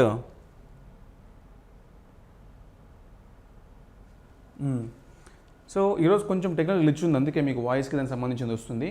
కానీ ఈ క్లాస్ అయిన వెంటనే 15 నిమిషాల్లో మీకు రికార్డ్ వీడియో అప్లోడ్ చేసేస్తాం. సో దాంట్లో వెరీ క్లియర్ ఉంటుంది. ఇది కెమెరాలో రికార్డ్ చేస్తాం కాబట్టి దానికి నెట్తో సంబంధం లేదు. ఓకేనా? Now NNP at market price వేసుకుంటాం అన్నట్టు. క్లియరా? సో జీడిపిఎంపీ నుంచి మనకి ఏమొచ్చింది? ఎన్డిపిఎంపీ వచ్చింది. ఎన్డిపిఎంపీ నుంచి ఏమొచ్చింది? నాకు ఎన్ఎన్పిఎంపీ వచ్చింది. కానీ దీని నుంచి అగైన్ నాకేం కావాలి అంటే ఎన్ఎన్పిఎంపీ నుంచి నాకేం కావాలి అంటే నెట్ అట్లా వచ్చింది, నేషనల్ వచ్చింది, మార్కెట్ ప్రైస్ వచ్చింది. నాకు కావాల్సింది ఏంటి? ఫ్యాక్టర్ కాస్ట్ కావాలి. ఎన్ఎన్పి ఎట్ ఫ్యాక్టర్ కాస్ట్ కావాలి. ఫ్యాక్టర్ కాస్ట్ అంటే ఏంటి? మార్కెట్ ప్రైస్ అంటే ఏంటి? మనం నేర్చుకున్నాం నిన్న. మార్కెట్ ప్రైస్కి ఫ్యాక్టర్ కాస్ట్ రిలేషన్ ఏంటి? నేర్చుకున్నాం నిన్న. ఏం నేర్చుకున్నాము? ఫ్యాక్టర్ కాస్ట్కి ఎన్ఐడిటీని యాడ్ చేస్తే ఏమొస్తుంది? మార్కెట్ ప్రైస్ వస్తుంది. ఫ్యాక్టర్ కాస్ట్కి ఎన్ఐడిటీని యాడ్ చేస్తే ఏమొస్తుంది? మార్కెట్ ప్రైస్ వస్తుంది. కానీ నాకేం తెలుసు? ఆల్రెడీ మార్కెట్ ప్రైస్ ఉంది. దీని నుంచి ఏం తీసేయాలి ఇప్పుడు నేను? ఇది ఇటు పంపిస్తే factor cost is equal to market price minus NIDT అని పిలుస్తాం అన్నట్టు. అంటే మార్కెట్ ప్రైస్ నీకు తెలుసు, మార్కెట్ ప్రైస్ నుంచి ఏం తీసేయాలి? ఎన్ఐడిటీని తీసేస్తే నాకేమొస్తుంది? ఫ్యాక్టర్ కాస్ట్ వస్తుంది. అంటే మార్కెట్ ప్రైస్ ఉంది కాబట్టి మైనస్ ఎన్ఐడిటీని తీసేస్తే నాకేమొచ్చింది? ఫ్యాక్టర్ కాస్ట్ వచ్చింది. ఇది క్లియరా? సో ఇక్కడ మీరు అర్థం చేసుకోవాల్సింది ఏంటి అంటే అల్టిమేట్గా సో జీడిపి ఏదైతే ఉందో జీడిపిఎంపీ నుంచి ఎన్డిపిఎంపీకి, ఎన్డిపిఎంపీ నుంచి ఎన్ఎన్పిఎంపీకి, ఎన్ఎన్పిఎంపీ నుంచి ఎన్ఎన్పిఎఫ్సికి వచ్చాము. అంటే net national product at factor కాస్ట్కి వచ్చాము అని చెప్పుకుంటున్నాం. ఇది క్లియర్? అంటే నికర జాతీయోత్పత్తి దేని దృష్ట్యా? ఫ్యాక్టర్ కాస్ట్ అంటే ఉత్పత్తి కారకాల దృష్ట్యా ధర ఇది. ఆ ధరల దగ్గర ఏమని చేసుకుంటున్నామంటే మనం నికర జాతీయోత్పత్తి అంటాం, నెట్ నేషనల్ ప్రోడక్ట్ అని చెప్తాం అన్నట్టు. ఇది క్లియర్ కదా? సో ఇక్కడ ఏదైతే net national product at factor cost ఉందో దీన్నే మనం టెక్నికల్గా ఏమని పిలుస్తాము అంటే ఇది ఒక main topic. So national income అని పిలుస్తాము. Net national product at factor cost is equal to national income. What is national income? GDP is not national income. GDP is not national income. ఏది national income? Net national product at factor cost is known as national income. అది ఎందుకు sir? మనం జీడిపిని తీసుకోవచ్చు కదా, జీడిపికి మళ్ళీ gross net కింద convert చేసి డొమెస్టిక్ని కాస్త నేషనల్ కింద కన్వర్ట్ చేసి అగైన్ మళ్ళీ మార్కెట్ ప్రైస్ కాస్త ఫ్యాక్టర్ కాస్ట్ కింద కన్వర్ట్ చేసి ఎందుకు మనం దీన్ని తీసుకోవాల్సిన అవసరం ఉంది? ఎందుకు మనం జీడిపిని జాతీయంగా తీసుకోకూడదు? ఎందుకు మన జీడిపిని నేషనల్ ఇన్కమ్ కింద తీసుకోకూడదు అనే డౌట్ రావాలి ఇక్కడ. ఎందుకు అంటే ఇది చాలా చాలా ఇంపార్టెంట్, అర్థం చేసుకోవాలి. అదేంటి అంటే ఫస్ట్ థింగ్ ఎందుకు గ్రాస్ తీసుకోవట్లేదు? ఎందుకు నెట్ తీసుకుంటున్నాం అనేది ఇంపార్టెంట్. ఎందుకు గ్రాస్ తీసుకోవట్లేదు, ఎందుకు మనం నెట్ని తీసుకుంటున్నాము నెక్స్ట్ ఇన్కమ్లో అన్నప్పుడు మనం ఇంతకుముందే చెప్పుకున్నాం. 2025లో నేను ఒక స్కూటీ ఒక బైక్ కొనుక్కుంటున్నప్పుడు 2022లో బైక్ కొనుక్కున్నాడు 1.5 lakh ఖర్చు పెట్టి. ఈరోజు మనం తీసుకున్నప్పుడు ఎంత ఉంటుంటుంది దాని వాల్యూ? 1.5 lakh కాస్త 1,19,000 17 అయ్యి ఉంటుంది. అంటే దాని వాల్యూ తగ్గుంటుంది. కానీ నేను ఈ రోజుకి కూడా 1,50,000 తీసుకుంటానా? నా మొత్తం నా ఆస్తి ఎంత అంటే నాకు ఎంత ప్రాపర్టీ ఉంది అన్నప్పుడు ఏం చెప్పాలి ఇప్పుడు నేను? ఆ రోజు 1,50,000 పెట్టాను కాబట్టి ఇప్పుడు కూడా 1,50,000 లెక్కేసుకోవాలనా? నో, ప్రజెంట్ దాని వాల్యూ ఎంత దాన్ని చెప్పాలి. ఇప్పుడు ఫర్ ఎగ్జాంపుల్ 10 years బ్యాక్ ఒక ల్యాండ్ కొన్నా నేను, దాని వర్త్ 25 lakhs. 10 years తర్వాత దాని వాల్యూ 2.5 crore అయింది. సో ఈరోజు మీ ప్రాపర్టీ ఎంత అని చెప్తే 25 lakhs చెప్తానా లేక 2.5 crores చెప్తానా? 2.5 crores చెప్తాం. ఎందుకు? అది అప్రిసియేషన్ ఉన్నా డిప్రిసియేషన్ ఉన్నా ఈరోజు ఎకానమీలో దాని వాల్యూ ఎంతో చెప్పాలి మనం. ఈరోజు దాని ఎకానమీ దాని వాల్యూ ఎంత ఉందని చెప్పాలి అంటే గ్రాస్లో రాదు, అది ఏమొస్తుంది? నెట్లో వస్తుందన్నమాట. నెంబర్ 1 అందుకే నెట్ తీసుకుంటాం, నెట్ కాన్సెప్ట్ తీసుకుంటాం. రెండోది డొమెస్టిక్ వర్సెస్ నేషనల్. డొమెస్టిక్ తీసుకోకుండా ఎందుకు మనం నేషనల్ తీసుకుంటున్నాము అంటే 1991 రిఫార్మ్స్ ముందు Indian economy was a closed economy. అంటే అప్పట్లో మూసివేయబడిన ఆర్థిక వ్యవస్థ అని పిలిచేటోళ్ళం. ఇప్పుడేంటి present? Indian economy is an open economy. So తెరవబడినటువంటి ఆర్థిక వ్యవస్థ అని చెప్తాం అన్నట్టు. ఎందుకు? 1991 ముందు ఫారిన్ కంట్రీస్ నుంచి వాళ్ళ కంపెనీస్ మన ఇండియాకి రావాలి అన్నా లేదా మనం బయటకు వెళ్ళాలి అన్నా అంత ఈజీగా ఉండేది కాదు యాక్సెస్. కానీ ప్రజెంటు సో ఈ గ్లోబలైజ్డ్ ఎకానమీలో మన కంపెనీస్ ఎన్నో బయట దేశాల్లో ఉన్నాయి, బయట దేశాల నుంచి ఎన్నో కంపెనీస్ ఇండియాలో వచ్చి పెట్టుబడులు పెడుతున్నాయి, అవునా?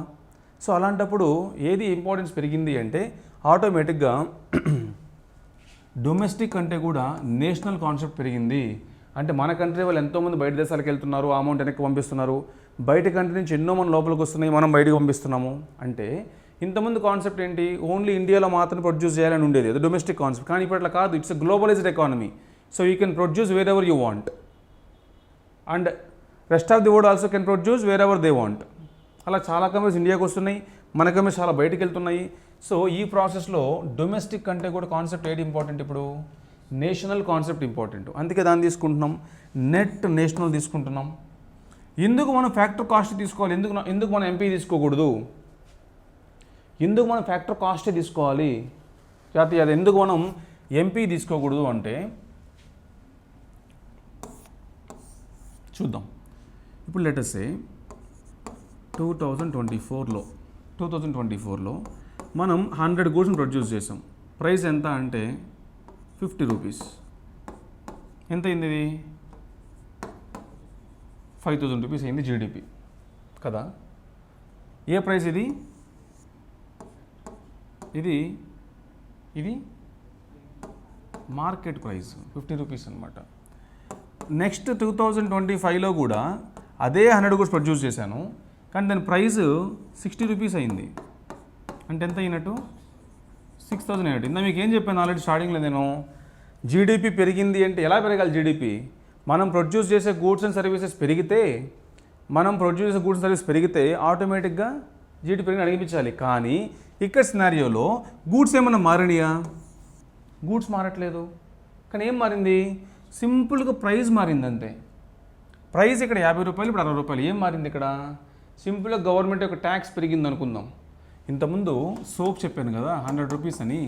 ఒకవేళ 5% ట్యాక్స్ ఉంటుంది, వాల్యూ ఎంత? 105. 12% ట్యాక్స్ ఉంటే 112. ప్రైస్ ఏమైంది ఇక్కడ? పెరిగింది. ఎందుకు పెరిగింది ప్రైజు? ట్యాక్స్ పెరిగింది కాబట్టి. ఇక్కడ కూడా 50 రూపాయలు కాస్త 60 రూపాయలు అయింది. ట్యాక్స్ పెరగడం వల్ల పెరిగిందేమో అనుకుందాం.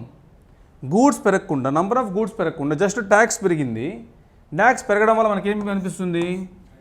జీడిపి పెరిగి అనిపిస్తుంది. జీడిపి కానీ మన యొక్క నేషన్ కానీ పెరిగినట్లుగా అనిపిస్తుంది. కానీ మనం ఏం తీసుకుంటే మారదు. ఇప్పుడు ఫర్ ఎగ్జాంపుల్ ఇది 50 rupees అని మార్కెట్ ప్రైస్, 60 కూడా మార్కెట్ ప్రైస్ అనుకుందాం. అలా కాకుండా ఈ 50 బదులు 40 తీసుకుంటున్నా. 40 ఏంటి? Factor cost. 100 into 40 ఎంత? 4,000 rupees. ఇక్కడ కూడా ట్యాక్స్ పెరిగినప్పుడు కూడా ఏది మారదు? ఫ్యాక్టర్ కాస్ట్ మారదు. ఎందుకు? ఫ్యాక్టర్ కాస్ట్లో మీకు ఏముండదు? ఫ్యాక్టర్ కాస్ట్లో ఉండేది ల్యాండ్, లేబర్, క్యాపిటల్, ఎంటర్ప్రెన్యూర్షిప్పే కదా, ట్యాక్స్ ఉండదు కదా. సో ఇక్కడ ఆటోమేటిక్గా ఇదే 100 మళ్ళీ అదే 40. ఇక్కడ ఎంత అయింది? 4,000 రూపీస్ అయింది. గూడ్స్ మారలేదు కాబట్టి ఇది కూడా మారలా, సేమ్ అదే ఉంది. అది ఎక్కడ పాసిబుల్ అయింది మనకి? ఫ్యాక్టర్ కాస్ట్ దగ్గర పాసిబుల్ అయింది, అంతేగాని మార్కెట్ ప్రైస్ దగ్గర కాదు. సో అందుకే రేపు ఫ్యూచర్లో గవర్నమెంట్ ట్యాక్స్ పెంచడం ద్వారా ట్యాక్స్ పెంచేసి దానివల్ల ఇన్కమ్ పెరిగి అనిపిస్తే కష్టం. ధరల పెరుగుదలను పెంచేసి నంబర్ ఆఫ్ గూడ్స్ని ప్రొడ్యూస్ చేయకుండా జస్ట్ ప్రైస్ పెంచేసి జీడీ పెరిగినట్లు కనిపిస్తే తప్పది. కానీ ఇలా పెరగకుండా చూసుకోవాలి అంటే ఏది తీసుకోవాలి మనం? ఫ్యాక్టర్ కాస్ట్ తీసుకోవాలి. ఫ్యాక్టర్ కాస్ట్ తీసుకుంటే ఆటోమేటిక్గా ధరలు పెరిగినా లైక్ ట్యాక్స్ పెరిగినా కూడా ధరలు పెరిగి అనిపించదు మనకి. ఎందుకు? ట్యాక్సెస్ అనేవి ఎఫ్సీ మీద ఉండవు కాబట్టి. క్లియర్? సో అందుకని మనం ఏం తీసుకుంటున్నాము అంటే కాన్సెప్టు మనం ఏం తీసుకుంటున్నామంటే మార్కెట్ ప్రైస్ కంటే కూడా ఫ్యాక్టర్ కాస్ట్ తీసుకుంటున్నాము. అర్థమవుతుందా ఈరోజు? ఎందుకు నేషనల్ తీసుకుంటున్నాము, ఎందుకు మనం net net national product at factor కాస్ట్ని ఎందుకు తీసుకుంటున్నాము అనేది. So net national product factor cost is known as national income. So ఈరోజు మన యొక్క జాతీయ ఆదాయం ఎంత అని చెప్తే మన కంట్రీ ఎంత ఇన్కమ్ జనరేట్ చేస్తుంది అంటే ఏమేమి తీసుకోవాలి? జీడిపి కాన్సెప్ట్ కాదు తీసుకోవాల్సింది ఏంటి? జీడిపి తీసుకోవాల్సింది ఏం తీసుకోవాలి? ఫ్యాక్టర్ కాస్ట్ తీసుకోవాలి, నేషనల్ ప్రోడక్ట్ తీసుకోవాలి, అలాగే నెట్ కాన్సెప్ట్ తీసుకోవాలి. Net national product at factor cost is equal to national income. అంతేగాని జీడిపిని మనం ఎన్ఐ అనం, ఏమని అంటాము? అలాగే జిఎన్పిని అనము, అలాగే ఎన్ఎన్పి ఎట్ మార్కెట్ ప్రైస్ కూడా అనం. మనం దేన్ని అంటున్నాం? ఎన్ఎన్పి ఎట్ ఫ్యాక్టర్ కాస్ట్ని మాత్రం మనం ఏం పిలుస్తామంటే జాతీయ ఆదాయం అని పిలుస్తాం అన్నట్టు. ఇది క్లియర్? సో మనం ఏం డిసైడ్ చేసుకున్నాము అంటే స్టార్టింగ్లో జీడిపి గురించి మాట్లాడుకున్నాం. జీడిపిలో కూడా జీడిపి మైనస్ డిప్రిసియేషన్ తీసుకున్నప్పుడు నెట్ వచ్చింది, అలాగే దానికి ఎన్ఎఫ్ఐ యాడ్ చేసుకుంటే నేషనల్ వచ్చింది, దానికి ఎన్ఐడిటీని తీసేస్తే ఆటోమేటిక్ ఇంకోటి ఏమొచ్చింది? ఎన్ఎన్పి ఫ్యాక్టర్ కాస్ట్ వచ్చింది. దాన్ని మనం జాతీయ ఆదాయం అంటున్నాము. క్లియర్? సో ఇది చాలా చాలా ఇంపార్టెంట్ కాన్సెప్ట్. అంటే మనం జీడిపి నుంచి మనం ఏం చెప్పుకున్నాం? ఇందాక మనం మాట్లాడుకున్నాం. ఏం మాట్లాడుకున్నాం? అది జీడిపి నుంచి ఎక్కడ తీసుకొచ్చినాము?